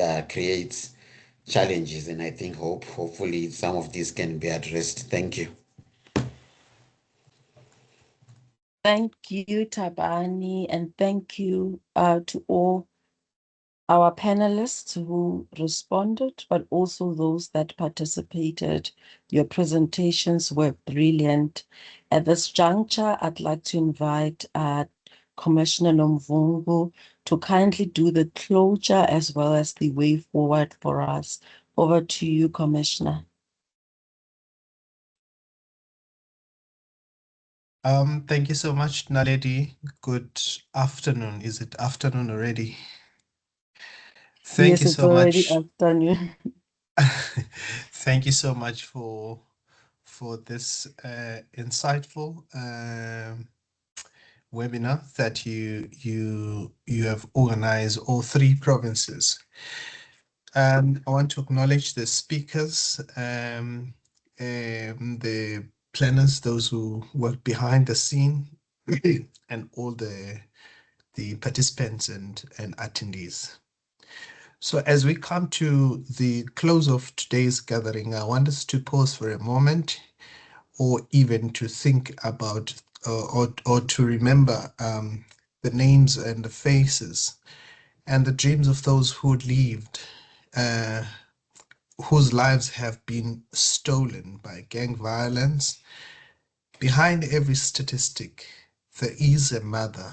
There's a mother's grief, a father's silent pain, a child's empty chair at the dinner table.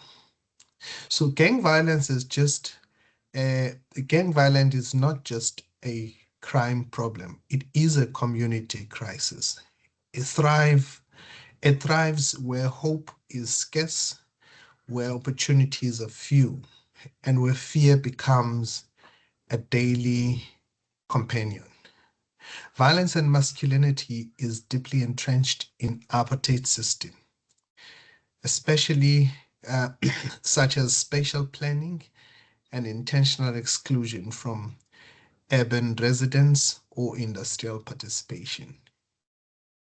But here's the truth. No gang is stronger than a united community. No weapon is more powerful than our collective will to protect our children and reclaim our streets.